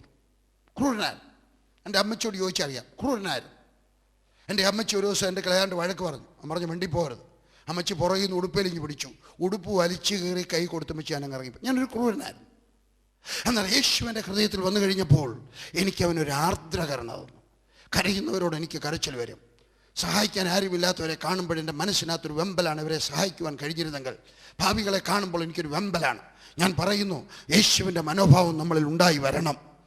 അവൻ ഈ അന്യജാതിക്കാരൻ, അവൻ്റെ വേലക്കാരൻ രോഗിയായി കഴിഞ്ഞപ്പോഴും അവന് കരുണയുണ്ടായി. 3-ാമത്തെ വാക്യം, അവൻ യേശുവിൻ്റെ വസ്തുത കേട്ടിട്ട് അവൻ വന്ന് തൻ്റെ ദാസനെ രക്ഷിക്കേണ്ടത് അവനോട് അപേക്ഷിപ്പാൻ യഹൂദന്മാരുടെ മൂപ്പന്മാരെ യേശുവിൻ്റെ അടുക്കൽ അയച്ചു. അവൻ ഒന്നാമത് ചെയ്തത്, ഒരു വിടുതൽ പ്രാപിക്കുവാൻ അവൻ ഒന്നാമത് ചെയ്ത് യേശുവിനെ പറ്റി കേട്ടു. നിങ്ങൾ കേൾക്കണം. എന്തോ കേൾക്കണം? കർത്താവിൻ്റെ കൂടെ നടന്നാൽ ഒത്തിരി കഷ്ടവും നഷ്ടവും ഒക്കെ ഉണ്ട്. അതല്ല കേൾക്കേണ്ടത്. കർത്താവിൻ്റെ കൂടെ നടന്നാൽ അനുഗ്രഹിക്കുന്നവനാണ് അവൻ. നീ കുഷ്ഠരോഗിയാണെങ്കിലും സ്വർഗത്തിലെ ദൈവം നിന്നെ മാന്യനാക്കി തീർക്കാം. നിന്റെ കച്ചവടത്തെ അനുഗ്രഹിക്കാം. നിന്റെ അതിരിനെ വിസ്താരമാക്കി തരും. നിന്റെ സ്വഭാവത്തിന് വിടുതലുണ്ടാവും. നിന്റെ കുഞ്ഞുങ്ങൾക്ക് പഠിക്കുവാൻ അവൻ ബുദ്ധി കൊടുക്കാം. നിന്റെ കുഞ്ഞുങ്ങളെ അവൻ വിദേശത്ത് വിട്ട് പഠിപ്പിക്കും. എൻ്റെ ദൈവം, നമ്മുടെ ദൈവം നല്ലവനാണ്. അത് കേൾക്കണം, അത് കേൾക്കണം, അത് കേൾക്കണം, അത് കേൾക്കണം. സാക്ഷ്യങ്ങൾ കേട്ട് വരുമ്പോൾ നിങ്ങളുടെ വിശ്വാസം വർദ്ധിക്കും. ഒരു പെൺകുട്ടി, കേട്ടാട്ട് വിദ്യാർത്ഥികളെ, ഒരു പെൺകുട്ടി എവിടെയോ ജോൺ ഓസ്റ്റിൻ്റെ ഒരു ടേപ്പ് കണ്ടു കഴിഞ്ഞ ഉടനെ, എവിടുന്നാന്ന് കണ്ടെന്ന് അറിയത്തില്ല, ഞാൻ അയച്ചതാണോ വേറെ ആരെങ്കിലും അയച്ചാണോ എനിക്കറിയത്തില്ല. അത് കണ്ടു കഴിഞ്ഞ ഉടനെ അമേരിക്കയിലെ ഒരു പാസ്റ്ററാണ് ജോൺ ഓസ്റ്റിൻ, മരിച്ചുപോയി. അദ്ദേഹത്തിൻ്റെ ടേപ്പ് കണ്ടു കഴിഞ്ഞപ്പോൾ ഈ പെൺകുട്ടിക്ക് ഒരു വിചാരം, ഇൻഡോറുകാരിയാണ്. ഇൻഡോറിലുള്ള ചിലരിവിടെ ഇരിപ്പുണ്ട്. ഇൻഡോറുകാരിയാണ്. ആ പെൺകുട്ടിക്ക് ഒരു ആഗ്രഹം, എനിക്ക് എങ്ങനെയെങ്കിലും അമേരിക്കയിൽ പോയിട്ട് അവരുടെ ചർച്ചിൽ പോയിട്ടൊന്ന് ആരാധിക്കണം. ജോൺ ഓസ്റ്റിൻ എഴുത്തെഴുതി, ജോൺ ഓസ്റ്റിനെ, പാസ്റ്ററെ എനിക്ക് നിങ്ങളുടെ സഭയിലെന്ന് പറഞ്ഞാൽ, ജോൺ ഓസ്റ്റിൻ ഇന്ന് വരെ ഒരാളിനെ അമേരിക്കയെ കൊണ്ടുപോയിട്ടില്ല, ഒരു ഇന്ത്യക്കാരനെ കൊണ്ടുപോയിട്ടില്ല, എന്നെ കൊണ്ടുപോയിട്ടില്ല, എൻ്റെ മക്കളെ കൊണ്ടുപോയിട്ടില്ല, ആരെയും കൊണ്ടുപോയിട്ടില്ല. അദ്ദേഹത്തിന് ഏറ്റവും പ്രിയപ്പെട്ട ഇന്ത്യക്കാരൻ ഞാനായിരുന്നു. എന്നെ കൊണ്ടുപോയിട്ടില്ല, എൻ്റെ മക്കളെ കൊണ്ടുപോയിട്ടില്ല, ആരെയും കൊണ്ടുപോകത്തില്ല. അയാൾ പറയും, ഏതെങ്കിലും മലയാളി അമേരിക്കയിൽ വന്നാൽ പിന്നെ അവൻ തിരിച്ചു പോകത്തില്ല, അതുകൊണ്ട് ഞാൻ ആരെയും കൊണ്ടുപോകത്തില്ല. തിരുവല്ലക്കാരെ ആരെയും അവർക്ക് അറിയത്തില്ലായിരുന്നു കേട്ടോ. തിരുവല്ലക്കാർ പോയാൽ തിരിച്ചു വരുമെന്നറിയാം. പക്ഷേ ഈ പെൺകുട്ടി പറയും, അങ്ങനെ പറഞ്ഞാൽ ഒക്കത്തില്ല പാസ്റ്ററെ, എന്നെ ഒന്ന് കൊണ്ടുപോകത്തില്ല. പാസ്റ്ററെ അങ്ങനെ പറയില്ല, എന്നെ ഒന്ന് കൊണ്ടുപോകത്തില്ല. പാസ്റ്ററെ അങ്ങനെ പറയില്ല, എനിക്ക് വന്നൊന്ന് ആരാധിക്കണം. അവസാനം പാസ്റ്റർ വിചാരിച്ച പോട്ടെ, ശല്യം ഒഴിയട്ടെ, ഒരു ബൈബിൾ കോളേജിൻ്റെ അപേക്ഷാ ഫാറം അയച്ചു കൊടുത്തു. Keep on knocking, keep on knocking. മുട്ടിക്കൊണ്ടേ ഇരിക്കുക, തുറക്കും. വാതിൽ തുറക്കുന്നത് വരെ മുട്ടണം. അത് കഴിഞ്ഞപ്പോൾ അവൾ ആ ബൈബിൾ കോളേജിലെ, ഓസ്റ്റിൻ്റെ അല്ല, വേറൊരു ബൈബിൾ കോളേജിലാണ്, അവിടത്തേക്ക് അപേക്ഷ അയച്ചു. അവർ പറഞ്ഞു, നിനക്ക് അഡ്മിഷൻ തരുന്ന കാര്യം ഞങ്ങൾ ആലോചിക്കാം, എന്തായാലും ഒരു $15,000 ഫീസ് വേണം, അത് അയച്ചു തരണം. അവൾ പറഞ്ഞു, എൻ്റെ കയ്യിലില്ല, ഞാനൊരു പാവപ്പെട്ട വീട്ടിലെ, എൻ്റെ അപ്പച്ചനൊരു കൊച്ചു ജോലിയുണ്ട്, എൻ്റെ അമ്മയ്ക്കും ഒരു ജോലിയുണ്ട്, ഞാൻ അവരുടെ വീട്ടിൽ പോയിട്ടുണ്ട്, അമ്മയ്ക്കും ഒരു ജോലിയുണ്ട്, പക്ഷേ അതിൽ കൂടുതൽ ഞങ്ങൾക്ക് ഫീസൊന്നും തരാൻ നിവർത്തിയില്ല, ദയവ് ഏതൊരു സ്കോളർഷിപ്പ് തരണം. തരത്തില്ല. അയ്യോ അങ്ങനെ പറയല്ലേ, തരണം. ഇല്ല തരത്തില്ല, ഞങ്ങൾ ഇന്ത്യക്കാർക്ക് ആർക്കും കൊടുത്തിട്ടില്ല. എന്നാലും എനിക്ക് തരണം. തരത്തില്ല. എന്നാലും തരത്തില്ല. എന്നാലും തരണം. അവരും വിചാരിച്ചു ശല്യം ഒഴിയായിട്ട് തന്നേക്കാം. ഇന്നവൾ അമേരിക്ക പഠിക്കുകയാണ്. എങ്ങനെ? She refused to take a no for an answer. ഒക്കത്തില്ല എന്ന് പറഞ്ഞപ്പോൾ ഇല്ല, അവൾ കേട്ടു. അവൾ സാക്ഷ്യം കേട്ടു. വേറൊരാളിനെ അനുഗ്രഹിച്ചത് കേട്ടു. പി ജി വർഗീസിനെ അനുഗ്രഹിച്ചത് കേട്ടു. അവൾ കേട്ടു. അപ്പോൾ വിചാരിച്ചു, പി ജി വർഗീസിനെ ജോണസിനെ സഹായിച്ചെങ്കിൽ എന്നെയും സഹായിക്കാം. അതുകൊണ്ട് ഞാൻ പറയുന്നു, നിങ്ങൾ കേൾക്കുക, വീണ്ടും വീണ്ടും കേൾക്കുക. 5-ാമത്തെ പോയിന്റ്, വാക്യം. അവൻ യേശുവിനോട്, അവൻ നമ്മുടെ ജനത്തെ സ്നേഹിക്കുന്നു, ഞങ്ങൾക്ക് ഒരു പള്ളിയും തീർപ്പിച്ചു തന്നിരിക്കുന്നു എന്ന് പറഞ്ഞു. യേശു അവരോടുകൂടെ പോയി. എന്തുകൊണ്ടായവൻ വരാഞ്ഞ്? ചിലപ്പോൾ അവൻ ഡ്യൂട്ടിയിലായിരിക്കാം. ശതാധിപനല്ലേ, പട്ടാളത്തിലല്ലേ, ഇറങ്ങി വരാനൊക്കത്തില്ലായിരിക്കാം. എൻ്റെ ഉപദേശം കേട്ടാട്ടെ, നിങ്ങൾ എവിടെയെങ്കിലും ജോലി ചെയ്യുന്നെങ്കിൽ ആ ജോലിയിൽ നിങ്ങൾ വിശ്വസ്തനായിരിക്കണം. നിങ്ങൾ ചെയ്യുന്ന ജോലിയിൽ വിശ്വസ്തനല്ലെങ്കിൽ എൻ്റെ ദൈവത്തിന് നിങ്ങളെ അനുഗ്രഹിപ്പാൻ സാധ്യമല്ല എന്ന് ഞാൻ ആത്മാർത്ഥമായിട്ട് വിശ്വസിക്കുന്നു. ഞാൻ പറയുന്നത് കേട്ടാട്ടെ, 8 മണിക്കൂർ നേരം ജോലി ചെയ്യാൻ നിങ്ങൾ ശമ്പളം വാങ്ങിച്ചിട്ട് 7.5 മണിക്കൂറേ ജോലി ചെയ്തുള്ള എങ്കിൽ അരമണിക്കൂർ നിങ്ങൾ മോഷ്ടിക്കുകയാണ്. ദൈവത്തിന് നിങ്ങളെ എങ്ങനെ അനുഗ്രഹിക്കുവാൻ കഴിയും? എനിക്കൊരു കസിൻ സിസ്റ്ററുണ്ട്. ഞങ്ങൾ ചിലപ്പോഴൊക്കെ ഫോൺ ചെയ്യും ഓഫീസിലേക്ക്. എപ്പോൾ ഫോൺ ചെയ്താലും അവൾ ചായ കുടിക്കാൻ പോയിരിക്കുക. കേരളത്തിലല്ല, കേരളക്കാരങ്ങനെയാണെന്ന് എനിക്ക് അയ്യോ സാധിക്കും, അവർക്ക് അറിയാതെ പറഞ്ഞു പോയതാ കേട്ടോ. ചിലപ്പോൾ അങ്ങ് സത്യം പറഞ്ഞു പോകും. പണ്ടൊരു ഓഫീസർ എടുക്കൽ മോൻ ചോദിച്ചു, അപ്പച്ചൻ്റെ ഓഫീസിൽ എത്ര പേര് ജോലി ചെയ്യുന്നുണ്ട്? അയാൾ ആലോചിച്ചിട്ട് പറഞ്ഞു, ഏകദേശം പകുതി പേര് ജോലി ചെയ്യുന്നുണ്ട് കേട്ടോ. ശരിയല്ലേ? ഞാൻ പറയുകയാണ്, നിങ്ങൾ ജോലി ചെയ്യുന്നിടത്ത് വിശ്വസ്തനായിരിക്കണം. 8 മണിക്കൂർ ജോലി ചെയ്താൽ, ഞാൻ ആത്മാർത്ഥമായിട്ട് വിശ്വസിക്കുന്ന ഒരു കാര്യമുണ്ട്, ഒരു കഠിനാധ്വാനിക്ക് എന്നെങ്കിലും അനുഗ്രഹം വരാതിരിക്കത്തില്ല. ഞാനൊരു കഠിനാധ്വാനിയായിരുന്നു. രക്ഷിക്കപ്പെടുന്നതിന് മുമ്പ് കഠിനാധ്വാനിയായിരുന്നു. 8 മണിക്കൂർ ജോലി ചെയ്യേണ്ടിയപ്പോൾ ഞാൻ 10 മണിക്കൂറെങ്കിലും ജോലി ചെയ്യും. രാത്രി 2 മണി വരെ ഞാനിരുന്ന് ജോലി. എനിക്ക് ശമ്പളം കൂടുതൽ കിട്ടിയിട്ടല്ല, ഞാൻ 2 മണി വരെ ജോലി ചെയ്തിരുന്ന കാലങ്ങൾ എനിക്ക് ഓർമ്മയുണ്ട്. പട്ടാളത്തിലെ പെൻസിൽ തീർന്നു പോയപ്പോൾ എൻ്റെ പൈസ കൊണ്ട് പെൻസിൽ വാങ്ങിച്ച് എൻ്റെ കൂട്ടുവേലക്കാർക്ക് വരെ കൊടുത്തു. പക്ഷേ എനിക്ക് എൻ്റെ ആവശ്യം എന്താ? ഞാൻ നിങ്ങളോട് പറയുന്നു, നിങ്ങൾ വിശ്വസ്തരായിരിക്കണം. വിശ്വസ്തരെ അനുഗ്രഹിക്കുന്നവനാണ് ദൈവം. 2, യഹൂദന്മാരെ സ്നേഹിക്കുക. അവർ വന്നിട്ട് പറയുകയാണ്, അവൻ നമ്മുടെ ജനത്തെ സ്നേഹിക്കുന്നു, യഹൂദന്മാരെ സ്നേഹിക്കുന്നു, യഹൂദനെ സ്നേഹിക്കുക, യഹൂദനെ അനുഗ്രഹിക്കുക, യെരുശലേമിനെ അനുഗ്രഹിക്കുക, യെരുശലേമിൻ്റെ സമാധാനത്തിനായിട്ട് പ്രാർത്ഥിക്കുക. അനുഗ്രഹത്തിൻ്റെ ഒരു സിദ്ധാന്തം നിങ്ങളെ പഠിപ്പിക്കുകയാണ്. നിങ്ങൾ യെരുശലേമിൻ്റെ സമാധാനത്തിനായിട്ട് പ്രാർത്ഥിക്കണം, ഒരു യഹൂദന്മാർക്കായിട്ട് പ്രാർത്ഥിക്കണം. ഒക്കുമെങ്കിൽ എന്തെങ്കിലും ഒരു യഹൂദനെ കണ്ടാൽ ഒരു ഗ്ലാസ് ചായ വാങ്ങിച്ചു കൊടുക്കണം. ചെയ്യാൻ ഒക്കുന്നത് യഹൂദന് വേണ്ടി ചെയ്യുക. Praise the Lord. മറ്റുള്ളവരെ സഹായിക്കുക. 6-ാമത്തെ വാക്യം. അപ്പോൾ അവൻ പറഞ്ഞയച്ചു, നീ എൻ്റെ പുരയ്ക്കകത്ത് വരുവാൻ ഞാൻ പോരാത്തവൻ, എൻ്റെ അടുക്കൽ വരാൻ ഞാൻ യോഗ്യൻ എന്നെനിക്ക് തോന്നിയിട്ടില്ല. എന്നാൽ നീ ഒരു വാക്ക് കൽപ്പിച്ചാൽ എന്ന് പറഞ്ഞാൽ എൻ്റെ യേശുവിന് സമയവും കാലവും ബാധകമല്ല. ദൂരെ നാം എവിടെ ഇരുന്നുണ്ട്? ഒരിക്കൽ ഞാൻ വിക്രംജിത്ത് എന്ന് പറയുന്ന സായിബാബയുടെ ഒരു ശിഷ്യനുമായിട്ട് കുന്നംകുളത്ത് വന്ന് പ്രസംഗിക്കാൻ. ഞാൻ പ്രസംഗിക്കുന്നു, സായിബാബയുടെ ശിഷ്യൻ സാക്ഷ്യം പറയുന്നു. ഞാൻ അവിടെ ഇരിക്കുന്ന സമയത്ത് ഈ മനുഷ്യൻ എൻ്റെ അടുക്ക പറഞ്ഞു, എൻ്റെ വേലയ്ക്കകത്തോട് രക്ഷിക്കപ്പെട്ട പുതിയൊരു വിശ്വാസി, 5-6 മാസം അയാൾ രക്ഷിക്കപ്പെട്ടിട്ട്. ഈ മനുഷ്യൻ പറഞ്ഞു, അയാളുടെ മൂത്ത മകൾ ഇന്ദു എന്ന് പറയുന്ന പെൺകുട്ടി, അവളൊരു പെൺകുട്ടിയല്ല, അവളൊരു നപുംസകമാണ്. അവർ ആശുപത്രിയിൽ കൊണ്ടുപോയി. ഏത് ആശുപത്രിയിലായിരുന്നു? ധാരിവാൾ ആശുപത്രി, ക്രിസ്ത്യൻ ആശുപത്രിയാണ്, സാൽവേഷൻ ആർമിയിലെ ആശുപത്രിയാണ്. അവിടെ കൊണ്ടുപോയി പരിശോധിച്ച് കഴിഞ്ഞപ്പോൾ ഡോക്ടർ പറഞ്ഞു, ഇതൊരു മേജർ ഓപ്പറേഷൻ ചെയ്താൽ ഈ പെൺകുട്ടിയാകും, അല്ല എങ്കിൽ ഇതൊരു നപുംസകമാണ്. ഈ മനുഷ്യൻ എൻ്റെ പറഞ്ഞു എൻ്റെ അതിനുള്ള പൈസ ഇല്ല, ഒന്ന് സഹായിക്കാമോ? ഞാൻ പറഞ്ഞു, ഞാൻ വേറൊരു കാര്യം ചെയ്യാം, പ്രാർത്ഥിക്കാം. കുഞ്ഞുമോൻ ചാക്കോ, കോട്ടയത്തുള്ള കുഞ്ഞുമോൻ ചാക്കോ, ഞങ്ങൾ 3-4 പേര് കൈകോർത്ത് പിടിച്ച് പ്രാർത്ഥിച്ചു. കർത്താവായ യേശുവേ, ആ പെൺകുട്ടി ഹിമാചൽ പ്രദേശിലാണ്, ഞങ്ങൾ കുന്നംകുളത്താണ്. സ്വർഗത്തിലെ ദൈവം, ഞങ്ങൾ ഈ പ്രാർത്ഥിക്കുന്ന സമയത്ത് നീ അവളുടെ അടുക്കിലേക്ക് ചെന്നിട്ട് അവൾക്കൊന്ന് ഓപ്പറേഷൻ ചെയ്യണമേ കർത്താവേ. ആ മേജർ ഓപ്പറേഷൻ നീ തന്നെ ചെയ്ത് അവളെ സൗഖ്യമാക്കണമേ. യേശുവിൻ്റെ നാമത്തിൽ സൗഖ്യമാകട്ടെ. യേശുവിൻ്റെ നാമത്തിൽ ആമേൻ. ഞാൻ മടങ്ങിച്ചെന്ന് കഴിഞ്ഞപ്പോൾ ഞാൻ അവരൊരു എഴുത്ത് കൊടുത്തു CMC ലുധിയാനയ്ക്ക്. അവിടെ എൻ്റെ ഒരു കൊച്ചമ്മയാണ്, ചിലപ്പോൾ നിങ്ങളിവിടെ ഉള്ളവർ ചിലർ അറിഞ്ഞിരിക്കാം. എൻ്റെ ഒരു കൊച്ചമ്മയാണ് മേരി മാത്യൂസ്. ഇവിടെ തിരുവല്ല ആശുപത്രി കുറച്ചാൾ ജോലി ചെയ്തു, കൊല്ലൂരുകാരിയാണ്. ഞാൻ കൊച്ചമ്മയ്ക്ക് ഒരു എഴുത്തെഴുതി കൊടുത്തു വെച്ചു. പ്രിയപ്പെട്ട കൊച്ചമ്മയെ നമ്മൾ തമ്മിൽ ഇതുവരെ കണ്ടിട്ടില്ല, പക്ഷേ ഞാൻ ഇന്നടത്തെയാണ്, കൊച്ചമ്മയ്ക്ക് എന്നെ അറിയാം, ഞാൻ ഇന്നടത്തെയാണ്. കൊച്ചമ്മ ഒരു ഉപകാരം ചെയ്യണം. ഈ വരുന്ന വിക്രംജിത്തിൻ്റെ മകൾ ഒരു നപുംസകമാണ്, അവളെ ഒന്ന് പരിശോധിച്ചിട്ട് ഓപ്പറേഷൻ വേണമെങ്കിൽ ഓപ്പറേഷൻ ചെയ്യണം, മുഴുവൻ ചിലവും ഞാൻ വഹിച്ചോളാം. ഒരു എഴുത്തെഴുതി കൊടുത്തയച്ചു. കൊച്ചമ്മ നേരത്തെയുള്ള ആശുപത്രിയുടെ ധാരിവാൾ ആശുപത്രിയുടെ റിപ്പോർട്ടൊക്കെ നോക്കി അതിനകത്ത് എഴുതിയിരിക്കുന്നു നവപുസ്തകമാണ്. ആ കൊച്ചമ്മ വിളിച്ചു ആശുപത്രി, കൊച്ചിനെ മേശപ്പുറത്തോട്ട് കിടത്തി, കൊച്ചിനെ കൊച്ചിന് എത്ര വയസ്സാണ്? ഒരു 4-5 വയസ്സാണ്. കൊച്ചിനെ പരിശോധിച്ചു.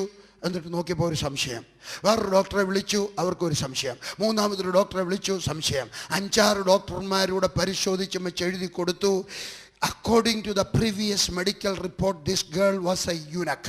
But as we examined this girl, she is not a eunuch, she is a perfect girl. എന്നിട്ട് പറയുകയാണ്, പഴയ മെഡിക്കൽ റിപ്പോർട്ട് അനുസരിച്ച് ഈ പെൺകുട്ടി ഒരു നപുംസകമായിരുന്നു. എന്നാൽ ഇന്ന് ഞങ്ങൾ പാനൽ ഓഫ് ഡോക്ടർ പരിശോധിച്ച് കഴിഞ്ഞപ്പോൾ ഞങ്ങൾക്കൊരു കാര്യം മനസ്സിലായി, ഈ പെൺകുട്ടി നപുംസകമല്ല, സ്വർഗത്തിലെ ദൈവം സൗഖ്യമാക്കിയിരിക്കുന്നു. എങ്ങനെ? ഞങ്ങൾ കുന്നംകുളത്ത് നിന്ന് പ്രാർത്ഥിക്കുമ്പോൾ ഹിമാചൽ പ്രദേശിൽ ദൈവം പ്രവർത്തിച്ചു. എനിക്ക് അനേക സാക്ഷ്യങ്ങൾ പറയുവാൻ കഴിയും. ഞാൻ പറയുന്നു, നിങ്ങളിവിടെ ഇരുന്ന് പ്രാർത്ഥിക്കുമ്പോൾ ചിലപ്പോൾ നിങ്ങളുടെ അമ്മ വീട്ടിൽ കിടക്കുകയായിരിക്കാം, നിങ്ങളുടെ പശു രോഗിയായിട്ട് കിടക്കുകയായിരിക്കാം. എങ്കിലും ഞാൻ പറയട്ടെ, സമയവും കാലവും നോക്കാത്തവനായ ദൈവം, സമയവും ദൂരവും നോക്കാത്തവനായ ദൈവം ഇന്ന് ഇവിടെ ഇരുന്ന് പ്രാർത്ഥിക്കുമ്പോൾ സ്വർഗത്തിനായ ദൈവം നിങ്ങളുടെ കുഞ്ഞിന് സൗഖ്യം തരും. അവന് പിശാചിൻ്റെ മേൽ ശക്തിയുണ്ട്. ലൂക്കോസിൻ്റെ സുവിശേഷം 8-ാം അധ്യായത്തിൻ്റെ 31-ാമത്തെ വാക്യം. 8-ാം അധ്യായത്തിൻ്റെ 31-ാമത്തെ വാക്യം. പാതാളത്തിലേക്ക് പോകുവാൻ കൽപ്പിക്കരുത് എന്ന് ഭൂതങ്ങൾ യേശുവിനോട് അപേക്ഷിച്ചു. കഥ പകുതിക്കിടക്കുകയാണ്, സമയത്തിന് നിർത്തണമല്ലോ. അവിടെ മലയിൽ വലിയൊരു പന്നിക്കൂട്ടം മേഞ്ഞുകൊണ്ടിരുന്നു. അവയിൽ കടപ്പാൻ അനുവാദം തരണമെന്ന് അവനോട് അപേക്ഷിച്ചു. അവൻ അനുവാദം കൊടുത്തു. എൻ്റെ ദൈവം ആരാണെന്നറിയാമോ? അവൻ ഭൂതങ്ങളെ പുറത്താക്കുന്നവനാണ്. അവൻ ജീവിതത്തിന് വ്യത്യാസം തരുന്നവനാണ്. ഇവിടെ ഇതാ ഒരു ഭൂതബാധിതനായ ഒരു മനുഷ്യൻ, അവൻ്റെ അടുക്കൽ യേശു ചെന്നിട്ട് ആ ഭൂതത്തെ ഇറക്കി വിടാൻ നോക്കിയപ്പോൾ ആ ഭൂതങ്ങൾ പറഞ്ഞു, ദൈവീയത, ഞങ്ങളെ ഗ്രാമം വിട്ടു പോകാൻ അനുവദിക്കരുത്, പാതാളത്തിലേക്ക് പോകാൻ കൽപ്പിക്കരുത് എന്ന് ഭൂഷങ്ങളെ ആലോചിച്ചു. അവിടെ മലയിൽ വലിയൊരു പന്നിക്കൂട്ടം ഉണ്ടായിരുന്നു. വേറൊരു സ്ഥലത്ത് പറയുന്നുണ്ട്, അവരുടെ ഈ ടെറിറ്ററി വിട്ടു പോകാൻ പറയരുതേ എന്ന് പറഞ്ഞാൽ ഭൂതത്തിനൊരു ടെറിറ്ററി ഉണ്ട്. ഇവിടെ ഇതാ നമ്മളെ പഠിപ്പിക്കുകയാണ് ഒരു ടെറിട്ടോറിയൽ സ്പിരിറ്റ്. അത് പറയുകയാണ്, പാതാളത്തിലേക്ക് ഞങ്ങളെ ഇപ്പോൾ വിടല്ലേ എന്ന് പറഞ്ഞതിൻ്റെ അർത്ഥം വേറൊന്നാണ്. പാതാളത്തിലേക്ക് വിടാൻ നിനക്ക് അവകാശമില്ല, ഇപ്പോഴ് അനുവാദമില്ല. ഞങ്ങളെ പാതാളത്തിലേക്ക് വിടാൻ ഒരു സമയമുണ്ട്. ആ സമയം വരെ നിനക്ക് സാധ്യമല്ല, കാരണം നീ ഒരു മാന്യനാണ്. അതുകൊണ്ട് പറഞ്ഞു ഞങ്ങളെ വിടരുത്. പക്ഷേ ഇതാ കുറേ പന്നികൾ, അവിടുന്ന് പുറത്തേക്ക് വിട്ടാട്ടെ എന്ന് പറഞ്ഞാൽ ചില പിശാചുക്കൾ പറന്ന് നടക്കുന്ന പിശാചുക്കളുണ്ട്. ചിലത് ഒരു മൃഗത്തിൽ നിന്ന് മൃഗത്തിലേക്കും മനുഷ്യനിൽ നിന്ന് മനുഷ്യനിലേക്കും പോകുന്ന പിശാചുക്കളുണ്ട്. പല വിധത്തിലുള്ള പിശാചുക്കളാണ്. അങ്ങനെയുള്ള ഒരു കൂട്ടം 6000 പിശാചുക്കൾ പറയുകയാണ്, ആ പന്നിയുടെ പുറത്തേക്ക് ഞങ്ങൾ വിട്ടാട്ട് ഞങ്ങൾ പൊയ്ക്കോളാം. യേശു ക്രിസ്തു ഒരു വാക്ക് കൽപ്പിച്ചപ്പോൾ, താഴോട്ട് വായിക്കാം, കൽപ്പിച്ചപ്പോൾ ആ ഭൂതങ്ങൾ അവനെ വിട്ട് മാറിപ്പോയി. അവൻ സ്വതന്ത്രനായി, അവൻ സുബോധമുള്ളവനായി, അവൻ നല്ല വസ്ത്രം ധരിക്കുന്നവനായി. എൻ്റെ ദൈവം ആരാണെന്നറിയാമോ? ഒരു മനുഷ്യൻ്റെ നിലയ്ക്കും വിലയ്ക്കും വ്യത്യാസം തരുന്നവനാണ്. ഒരു കഥ ഓർമ്മ വരുന്നു, നിങ്ങൾ എൻ്റെ കൂടെ വരുന്നവർക്കൊക്കെ ചിലർക്ക് കാണാം. കൊട്ടാരക്കരയ്ക്ക് അടുക്കൽ ഒരു പെൺകുട്ടി, സാറാമ്മ, ഒരു പെൺകുട്ടി, യഥാർത്ഥ കഥയാണ്. അവൾ ഓടി നടന്നു, സുന്ദരിയായ വെളുത്ത ഒരു മിഡിൽ ക്ലാസ് ഫാമിലി. അവൾ ഓടി നടന്നു സുന്ദരിയായിട്ട്. ഒരു ദിവസം കാലിനൊരു വേദന, ഒരു കൊച്ചു പനി, കാല് രണ്ടും തളർന്നു, പോളിയോ, ഇതിന് താഴോട്ട് അനങ്ങത്തില്ല. വീട്ടിൽ കുത്തിയിരുന്നു കഴിഞ്ഞപ്പോൾ അവിടെ വീട്ടുകാരവളോട് പറഞ്ഞു, എടി നിനക്ക് ഗതികേട് വന്നല്ലോ. ദേഷ്യം വരുമ്പോൾ ചിലരവരെ ശപിച്ചു, എടി ഇതിനേക്കാൾ നല്ലതൊരു ചാക്ക് വിരിച്ച് കൊട്ടാരക്കര ബസ് സ്റ്റാൻഡിൽ പോയിരുന്ന് തണ്ടടി, നിനക്ക് അതേ ഉള്ളൂ പറഞ്ഞിട്ടുള്ളത്. അവൾ അവിടെ ഇരുന്നുകൊണ്ട് ആ കൊച്ചു ഹൃദയം വിലപിച്ചു. അവൾ പറഞ്ഞു, എൻ്റെ ദൈവമേ, ചാക്ക് വിരിച്ച് റോഡ് സൈഡിൽ പോയി തണ്ടേണ്ടി. അവൾക്കറിയാം അവിടെ അപ്പൻ മരിച്ചു കഴിയുമ്പോൾ, അവിടെ അമ്മ മരിച്ചു കഴിയുമ്പോൾ പിന്നെ ആര് നോക്കും? പിന്നെ ആരും നോക്കാനില്ല. അവിടെ കുഞ്ഞു ഹൃദയം വിലപിച്ചു, കർത്താവേ, ഈ റോഡിലിരുന്ന് തണ്ടാൻ ഇടയായി തീരല്ലേ, ചാക്ക് വിരിച്ചിട്ട് അമ്മയെ വല്ലതും തരണേ, നടക്കാൻ നിവർത്തിയില്ലേ, അവിടെ ശോഷിച്ച തീപ്പെട്ടിക്കമ്പ് പോലുള്ള കാലുകൾ കാണിച്ചിട്ട് ആളുകളുടെ ദയ ആർജിച്ചിട്ട് രൂപ വാങ്ങിക്കാൻ ഇടയായി തീരല്ലേ കർത്താവേ. അവൾ പ്രാർത്ഥിച്ചു. ആ പ്രാർത്ഥിച്ച സമയത്ത് കുറച്ച് നാളേ ആയുള്ളൂ കേട്ടോ. ആ സമയത്ത് തിരുവനന്തപുരത്തുള്ള 50 വയസ്സുള്ള ഒരു ഡോക്ടർ ജോണിന് പോളിയോ പിടിച്ചു. 50 വയസ്സുള്ളവർക്ക് പോളിയോ വിടത്തില്ല അല്ലേ? ഡോക്ടർമാരും നഴ്സുമാരൊക്കെ ഉണ്ടല്ലോ, ഉണ്ടാകാം, പക്ഷെ അങ്ങനെ ഉണ്ടാകാറില്ല. 50 വയസ്സുള്ള ജോൺ സാറിന് പോളിയോ പിടിച്ചു. പോളിയോ പിടിച്ചു കഴിഞ്ഞപ്പോൾ അദ്ദേഹത്തിന് നടക്കാൻ വയ്യ, വീൽ ചെയറിൽ ഇരുന്നുകൊണ്ട് അദ്ദേഹം ആലോചിച്ചു ഇനി എന്തുവാ ചെയ്യുന്നത്. അദ്ദേഹത്തിന് മനസ്സിനകത്ത് വന്നു, എന്നെപ്പോലെ കഷ്ടപ്പെടുന്ന കുഞ്ഞുങ്ങൾ ഒത്തിരി ഉണ്ടല്ലോ, അവർക്ക് വേണ്ടി ഒരു പോളിയോ ഹോം തുടങ്ങാം. അദ്ദേഹം തിരുവനന്തപുരത്ത് പോളിയോ ഹോം തുടങ്ങി. ഈ പെങ്കൊച്ച് പ്രാർത്ഥിച്ചു, കർത്താവേ, ഞാൻ റോഡ് സൈഡിൽ ഇരുന്ന് ചാക്ക് വിരിച്ചിട്ടിട്ട് ഭിക്ഷ തണ്ടാൻ ഇടയായി തീരല്ലേ. അവൾ പ്രാർത്ഥിച്ചപ്പോൾ ഒരു മനുഷ്യന് പോളിയോ വന്നു. അവൻ ആലോചിച്ചപ്പോൾ ഒരു പോളിയോ ഹോം തുടങ്ങാൻ ആരംഭമിട്ടപ്പോൾ ആദ്യത്തെ വ്യക്തിയായിട്ട് സാറാമ്മ അവിടെ കയറി. സാറാമ്മ പഠിക്കാൻ തുടങ്ങി, പോളിയോക്കാരി പെണ്ണ് പഠിക്കാൻ തുടങ്ങി. അവൾ 10ാം ക്ലാസ് പാസ്സായി, അവൾ 12ാം ക്ലാസ് പാസ്സായി, അവൾ BCom പാസ്സായി, അവൾ കമ്പ്യൂട്ടർ പാസ്സായി. ഞാൻ പത്തനാപുരത്ത് പ്രസംഗിക്കുന്ന സമയത്ത് സാറാമ്മ എന്നെ അവിടെ കാണാൻ വന്നു, അപ്പനും കൂടെ അവിടെ വന്നു. ഞാൻ സാധാരണ പെൺകുട്ടികളെ അധികമൊന്നും അങ്ങനെ ഒന്നും തൊടാറില്ല, പ്രത്യേകിച്ച് കൊച്ചു കുഞ്ഞുങ്ങളെയൊക്കെ ഒന്ന് തൊടും, കയറി വന്നപ്പോഴും മോളെ ഒന്ന് തൊട്ടു. എങ്കിലും ഒരു 10, 17, 20, 21 വയസ്സായ പെൺകുട്ടികളെ ഞാനങ്ങനെ തൊടാറില്ല. എങ്കിലും ഞാൻ ആ കൊച്ചിനെ കണ്ടപ്പോൾ, അവിടെ സൗന്ദര്യമുള്ള മുഖം കണ്ടപ്പോൾ, അവളിങ്ങനെ രണ്ട് കമ്പും കൊണ്ട് 2 കാലയിലൊക്കെ സ്ട്രെച്ചറൊക്കെ വെച്ച് കമ്പയിലൊക്കെ ഇങ്ങനെ തൂങ്ങി നിൽക്കുന്നത് കണ്ടപ്പോൾ എനിക്ക് ദയവ് തോന്നി. അവിടെ ചിരി കണ്ടപ്പോൾ എനിക്ക് ദയവ് തോന്നി. ഞാൻ അവിടെ ചെള്ളയ്ക്ക് പിടിച്ചുകൊണ്ട് പറഞ്ഞു, എൻ്റെ പൊന്നുമോളെ, നിനക്കിങ്ങനെ വന്നല്ലോടി. ഞാൻ ചോദിച്ചു, നീ എന്തോ പഠിച്ചതാ? BCom. പിന്നെന്തോ പഠിച്ചു? കമ്പ്യൂട്ടർ. ഞാൻ പറഞ്ഞു, നീ എന്തിനാ ഇവിടെ നിൽക്കുന്നത്? വാ എൻ്റെ കൂടെ ജോലി. ഞാൻ അങ്ങനെ എളുപ്പം അങ്ങനെയൊന്നും കയറി പറയാറില്ല. ആരാ എന്തുവാ സ്വഭാവം ഒന്നും ചോദിക്കാതെ ഞാൻ ആ പെൺകുട്ടിയൊക്കെ പറഞ്ഞു. അപ്പച്ചൻ കരഞ്ഞുകൊണ്ട് പറഞ്ഞു, ഞാൻ വിടാം. ആ പെൺകുട്ടി ഡൽഹിയിൽ വന്നു. അവൾ ഡൽഹിയിൽ വന്നിട്ട് ആദ്യത്തെ ഞായറാഴ്ച എൻ്റെ സഭയിൽ എഴുന്നേറ്റ് നിന്നുകൊണ്ട് ഇങ്ങനെ സാക്ഷ്യം പറഞ്ഞു. എൻ്റെ കുടുംബത്തിലുള്ളവർ പറഞ്ഞതാ, നീ ചാക്ക് വലിച്ചിരുന്ന കൊട്ടാരക്കര ബസ് സ്റ്റാൻഡിലിരുന്ന ഭിക്ഷ തണ്ടുപടി. പക്ഷേ ഞാൻ എൻ്റെ ദൈവത്തോട് നിലവിളിച്ചപ്പോൾ 50 വയസ്സുള്ള ഒരു മനുഷ്യന് സ്വർഗസ്ഥനായ ദൈവം പോളിയോ കൊടുത്തു. അത് കാരണം അവിടെ ഒരു പോളിയോ ഹോം തുടങ്ങി. ആ പോളിയോ ഹോമിൽ പോയി ഞാൻ പഠിച്ചു. 10 ക്ലാസ് പാസ്സായി, 12 ക്ലാസ് പാസ്സായി, BCom പാസ്സായി, ഞാൻ കമ്പ്യൂട്ടർ പാസ്സായി. ഇന്ന് ഇന്ത്യയുടെ തലസ്ഥാനത്ത് ഇന്ത്യയുടെ പ്രസിഡന്റും ഇന്ത്യയുടെ പ്രൈം മിനിസ്റ്ററും ജോലി ചെയ്യുന്നതിൻ്റെ അടുത്ത ഒരു കെട്ടിടത്തിൽ ഞാനൊരു ജോലിക്കാരിയായി.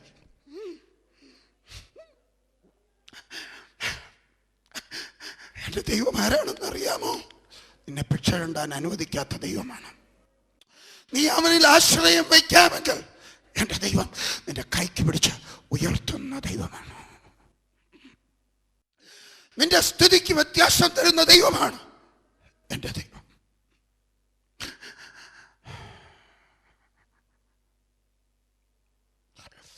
ഈ ഭൂതബാധിതൻ, ആരുമില്ലാത്ത മനുഷ്യൻ, സകലരും ഉപേക്ഷിച്ച മനുഷ്യൻ, കുടുംബക്കാരുപേക്ഷിച്ച മനുഷ്യൻ, അവൻ മരിച്ചിരുന്നെങ്കിൽ നന്നായി എന്ന് വിചാരിച്ചിരുന്ന മനുഷ്യൻ യേശുവിനെ കണ്ടുമുട്ടിയപ്പോൾ, യേശുവിനോട് നിലവിളിച്ചപ്പോൾ ആ ഭൂതങ്ങൾ അവനെ വിട്ട് മാറിപ്പോയി. അവൻ സ്വതന്ത്രനായി. ഞാൻ പറയട്ടെ, ആരാണ് ഈ ഭൂതം? ആരാണ് ഈ പിശാച്? സിഗരറ്റ് ഒരു പിശാചാണ്, മദ്യം ഒരു പിശാചാണ്, ആത്മഹത്യ ചിന്ത ഒരു പിശാചാണ്, പരാജയബോധം പിശാചാണ്, കുടുംബ വഴക്ക് പിശാചാണ്. എന്നാൽ വരിക, ഈ യേശുക്രിസ്തു നിന്നിലുള്ള ഭൂതത്തെ മാറ്റി നിനക്ക് വിടുതൽ തന്ന് അവൻ നിന്നെ അനുഗ്രഹിക്കും. കടമറ്റത്ത് കത്തനാർക്ക് ചെയ്യാൻ ഒക്കത്തില്ല, മന്ത്രവാദിക്ക് ചെയ്യാൻ ഒക്കത്തില്ല, എന്നാൽ എൻ്റെ യേശുവിന് ചെയ്യുവാൻ കഴിയും. വെളിപാട് പുസ്തകം 22-ാം അധ്യായത്തിൻ്റെ 17-ാം വാക്യത്തിൽ ഇങ്ങനെ പറയുന്നു, വരിക എന്ന് ആത്മാവും മണവാട്ടിയും പറയുന്നു. കേൾക്കുന്നവനും വരിക എന്ന് പറയട്ടെ, ദാഹിക്കുന്നവൻ വരട്ടെ, ഇച്ഛിക്കുന്നവൻ ജീവജലം സൗജന്യമായി വാങ്ങട്ടെ. വീണ്ടും വായിക്കാൻ ആഗ്രഹിക്കുക. വരിക എന്ന് ആത്മാവും മണവാട്ടിയും പറയുന്നു. കേൾക്കുന്നവനും വരിക എന്ന് പറയട്ടെ, ദാഹിക്കുന്നവൻ വരട്ടെ, ഇച്ഛിക്കുന്നവൻ ജീവജലം സൗജന്യമായി കുടിക്കട്ടെ. ഒരു പോയിന്റ് പറയാൻ മറന്നുപോയി, ഒരു വാചകം പറയാൻ മറന്നുപോയി. സാറാമ്മയുടെ അപ്പച്ചന് സോക്കേട് കൂടിക്കഴിഞ്ഞപ്പോൾ, ഹാർട്ടിന് അസുഖം കൂടിക്കഴിഞ്ഞപ്പോൾ സാറാമ്മ തിരിച്ചു വന്നു. നിങ്ങൾ ആരെങ്കിലും പോളിയോ ഹോമിൽ പോകുന്നെങ്കിൽ തിരുവനന്തപുരത്ത് സാറാമ്മയെ കാണാം. എല്ലാ മാസവും എനിക്ക് കുറച്ച് രൂപ അയച്ചു തരും. ഞാൻ ഈ പറയുന്നത്, ഈ സാറാമ്മയെ അനുഗ്രഹിച്ച ദൈവം, എന്നെ അനുഗ്രഹിച്ച ദൈവം, ഈ കുഷ്ഠരോഗിയെ സൗഖ്യമാക്കിയ ദൈവം, ഈ ഭൂതബാധിതനെ സൗഖ്യമാക്കിയ ദൈവം, നിൻ്റെ ആവശ്യം എന്തായിരുന്നാലും നിന്നെയും സൗഖ്യമാക്കാം. നീ ആശ വെടിയരുത്. നിൻ്റെ പ്രതിഫലം വരുന്നുണ്ട്, നിൻ്റെ പ്രാർത്ഥനയുടെ മറുപടി വരുന്നുണ്ട്. അവൻ നിന്നെ വിടുവിക്കും, നിൻ്റെ സ്ഥിതിക്ക് വ്യത്യാസം തരും, നിന്നെ മാന്യനാക്കി തീർക്കും. നിന്നെ ശപിച്ചവർ നിന്റെ ദൈവം നിന്നെ അനുഗ്രഹിച്ചടി എന്ന് പറയുവാൻ തക്കണം ഇടയായിത്തീരും. പക്ഷെ ഒരു കാര്യം, ഈ ദൈവത്തിൻ്റെ കൂടെ ചേർന്ന് നടക്കണം, ആരാധിച്ച് നടക്കണം, ആരാധിച്ച് ജീവിക്കണം. ആരാധന കിട്ടുന്നവൻ അവൻ ഇറങ്ങി വന്ന് നിന്നെ സഹായിക്കാതെ ഇരിക്കില്ല. കണ്ണുകളടയ്ക്കാം, പ്രാർത്ഥിക്കാം. ഈ ദൈവം നല്ലവനാണ്. ആരാധിക്കുന്നവനെ ആരാധിക്കേണ്ടുന്ന വിധത്തിൽ ആരാധിക്കുന്ന സമയത്ത് ആരാധനയ്ക്ക് യോഗ്യനായവൻ ആരാധിക്കുന്നവനെ അനുഗ്രഹിക്കുവാൻ ഇറങ്ങി വരിക തന്നെ ചെയ്യും. ആരെന്ന് പറയും, ഈ ദൈവമേ, എൻ്റെ രക്ഷക, നീ എൻ്റെ അടുക്കിലേക്ക് വരണമേ, ഇന്നു മുതൽ ഞാൻ നിന്നെ മാത്രം ആരാധിക്കും. ആരങ്ങനെ പറയും? ഞാൻ നിങ്ങൾക്ക് വേണ്ടി പ്രാർത്ഥിക്കുവാൻ ആഗ്രഹിക്കുകയാണ്. ആരാധിക്കേണ്ടുന്നവനെ ആരാധിക്കേണ്ടുന്ന വിധത്തിൽ ആരാധിക്കാമെന്ന് നീ വാക്ക് പറയാമെങ്കിൽ ആരാധനയ്ക്ക് യോഗ്യനായവൻ ആരാധിക്കുന്നവനായ നിന്നെ അനുഗ്രഹിക്കുവാനായിട്ട് ഇവിടെ ഇന്ന് ഇപ്പോൾ ഇറങ്ങി വരും. സമയവും ദൂരവും അവന് ബാധകമല്ല. ഞാൻ നിങ്ങളുടെ അടുക്കൽ വരണമെന്നില്ല, ഞാൻ നിങ്ങളുടെ തലയിൽ കൈവയ്ക്കണമെന്നില്ല. ഞാനിവിടെ പ്ലാറ്റ്ഫോമിൽ നിന്ന് അനുഗ്രഹത്തിൻ്റെ വാക്കുകൾ പറയുമ്പോൾ അവൻ നിൻ്റെ അടുക്കിലേക്ക് ഇറങ്ങി വന്ന, അവൻ നിൻ്റെ തലയിൽ കൈവച്ച്, അവൻ നിൻ്റെ വയറിൽ കൈവച്ച്, അവൻ നിൻ്റെ കണ്ണിൽ കൈവച്ച്, അവൻ നിൻ്റെ പേഴ്സിൽ കൈവച്ച് അവൻ നിന്നെ അനുഗ്രഹിച്ച് നിൻ്റെ സ്ഥിതിക്ക് വ്യത്യാസം തരും, നിന്നെ മഞ്ഞിനാക്കി തീർക്കും. നീ വാലല്ല തലയായിത്തീരും. രണ്ട് പ്രാർത്ഥന പ്രാർത്ഥിക്കുവാൻ ആഗ്രഹിക്കുന്നു. ഒന്ന്, ആർക്ക് പറയുവാനുണ്ടോ, ഞാൻ അയ്യോ അരിഷ്ട മനുഷ്യൻ, ഈ പാപത്തിൽ നിന്നെ ആർ വിടുവിക്കും? പാപത്തിൽ നിന്ന് വിടുതലിന് വേണ്ടി ആഗ്രഹിക്കുന്ന വ്യക്തി, പാപ സ്വഭാവത്തിൽ നിന്ന് വിടുതൽ ആഗ്രഹിക്കുന്ന വ്യക്തി, ഞാൻ നിനക്ക് വേണ്ടി പ്രാർത്ഥിക്കുവാൻ ആഗ്രഹിക്കുകയാണ്. ആര് പറയും, എനിക്ക് പാപത്തിൽ നിന്ന് മോചനം വേണം, പാപമോചനം വേണം, എനിക്ക് രക്ഷിക്കപ്പെടണം, നല്ല ഭാഷയിൽ എനിക്ക് രക്ഷിക്കപ്പെടണം, എനിക്ക് മാനസാന്തരപ്പെടണം, എനിക്കൊരു നവീകരണം വേണം? ആര് പറയും? ഞാൻ നിങ്ങൾക്ക് വേണ്ടി പ്രാർത്ഥിക്കാൻ പോവുകയാണ്. എനിക്കൊരു നവീകരണം വേണം, എനിക്ക് മാനസാന്തരപ്പെടണം, എനിക്ക് ദൈവവൈതലായിത്തീരണം എന്ന് പറയുവാൻ ആഗ്രഹിക്കുന്നവർ നെഞ്ചത്ത് കൈവച്ചാട്ട്. ഇന്നു മുതൽ ഞാനൊരു ദൈവവൈതലായി ജീവിക്കുമെന്ന് തീരുമാനമുള്ളവർ നെഞ്ചത്ത് കൈവച്ചാട്ട്. പ്രാർത്ഥിക്കാൻ പോവുകയാണ്, പ്രാർത്ഥിക്കാൻ പോവുകയാണ്, പ്രാർത്ഥിക്കാൻ പോവുകയാണ്. എന്നിട്ട് ഞാൻ പറയുന്ന പ്രാർത്ഥന നിങ്ങൾ ഏറ്റുപറഞ്ഞാട്ട്. യേശുവേ, എൻ്റെ പാപങ്ങൾ എന്നോട് ക്ഷമിക്കണമേ, ഞാൻ ചെയ്ത സകല പാപങ്ങളും എന്നോട് ക്ഷമിക്കണമേ, അറിഞ്ഞും അറിയാതെയും ചെയ്ത പാപങ്ങൾ എന്നോട് ക്ഷമിക്കണമേ. യേശുവേ, എൻ്റെ ഹൃദയത്തിലേക്ക് നീ വരണമേ. യേശുവേ, ഇന്നു മുതൽ നീ എൻ്റെ ദൈവം. നിൻ്റെ തങ്കച്ചോരയാൽ എൻ്റെ സകല പാപങ്ങളും കഴുകി ശുദ്ധീകരിച്ച് എന്നെ ഒരു ദൈവപൈതലാക്കി തീർക്കണമേ. ഇന്നു മുതൽ പാപത്തെ സ്നേഹിക്കത്തില്ല, പാപത്തെ ഞാൻ വെറുക്കുന്നു, പിശാചിനെ ഞാൻ തള്ളിപ്പറയുന്നു, യേശുവിനെ എൻ്റെ ഹൃദയത്തിലേക്ക് ഏറ്റുകൊള്ളുന്നു. ഇന്നു മുതൽ യേശു എൻ്റെ ദൈവം, യേശുവിനായിട്ട് ഞാൻ ജീവിക്കും. പാപത്തെ സ്നേഹിപ്പാൻ ഞാൻ ഇനി പോകത്തില്ല, യേശുവിൻ പൈതലായി ജീവിക്കുക തന്നെ ചെയ്യും. യേശുവിൻ്റെ നാമത്തിൽ ആമേൻ. കണ്ണുകൾ അടഞ്ഞിരിക്കട്ടെ, എല്ലാ കണ്ണുകളും അടഞ്ഞിരിക്കട്ടെ. ആരൊക്കെയാണോ നെഞ്ചത്ത് കൈവച്ച് ഈ പ്രാർത്ഥന പ്രാർത്ഥിച്ചത്, ദൈവം ഏത് അവർ എഴുന്നേറ്റ് നിന്നാലും, ഹല്ലേലൂയ, ഈ നെഞ്ചത്ത് കൈവച്ച് പ്രാർത്ഥിച്ചവർ എഴുന്നേറ്റ് നിന്നാലും, ഈ നെഞ്ചത്ത് കൈവച്ചവർ മാത്രം, ഇന്നു മുതൽ യേശുവിനായിട്ട് ജീവിക്കുമെന്ന് തീരുമാനിച്ചവർ മാത്രം എഴുന്നേറ്റ് നിന്നാട്ട് പ്രാർത്ഥിക്കാൻ പോവുകയാണ്, പ്രാർത്ഥിക്കാൻ പോവുകയാണ്. ഹല്ലേലൂയ. 21 ഈ 21-ാം തീയതി മുതൽ, മെയ് മാസം 21 8:30 മണിയായ സമയം മുതൽ ഞാൻ യേശുവിനായിട്ട് മാത്രം ജീവിക്കും. പാപത്തെ സ്നേഹിപ്പാൻ ഞാൻ ഇനി പോകത്തില്ല, ദൈവത്തിൻ പൈതലായി ജീവിക്കും ഞാൻ ഇന്നു മുതൽ. കൈയുയർത്തിയാട്ടെ, ഞാൻ പ്രാർത്ഥിക്കാൻ പോവുകയാണ്. ഞങ്ങളെ സ്നേഹിക്കുന്നവനായി സ്വർഗീയ പിതാവേ, നിൻ്റെ കുഞ്ഞുങ്ങൾ നീയുമായിട്ട് ഈ ഉഭയസമ്മതം ചെയ്തിരിക്കുമ്പോൾ എൻ്റെ സ്വർഗസ്ഥനായ ദൈവം അവരെ അനുഗ്രഹിക്കണമേ എന്ന് പ്രാർത്ഥിക്കുന്നു. അവർ ഇന്നു മുതൽ ദൈവത്തോട് ചേർന്ന് നടക്കട്ടെ, പാപത്തെ വെറുക്കട്ടെ, പിശാചിനെ വെറുക്കട്ടെ, പിശാചിനുള്ളവരായിട്ടല്ല ദൈവമക്കളായിട്ട് ജീവിക്കുവാൻ അവർ തീരുമാനമെടുക്കട്ടെ. അനുഗ്രഹം പ്രാപിക്കട്ടെ. അന്ധകാര ശക്തികൾ യേശുവിൻ്റെ നാമത്തിൽ മാറിപ്പോകട്ടെ. കർത്താവ് പ്രാർത്ഥന കേട്ടതോർത്ത് സ്തോത്രം. ഇന്നു മുതൽ 21 മെയ് മാസം രാത്രി 8:30 മണി മുതൽ അവർ ദൈവമക്കളായിട്ട് ജീവിക്കട്ടെ.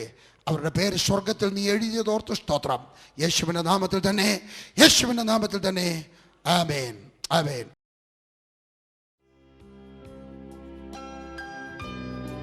ഞങ്ങളുടെ വിലാസം: Indian evangelical team, 126 Andheri Mod, new Delhi 11074. Email iet@ietmissions.org. 24 മണിക്കൂറും പ്രാർത്ഥനയ്ക്ക് 093 129 663030. Website ietmissions.org.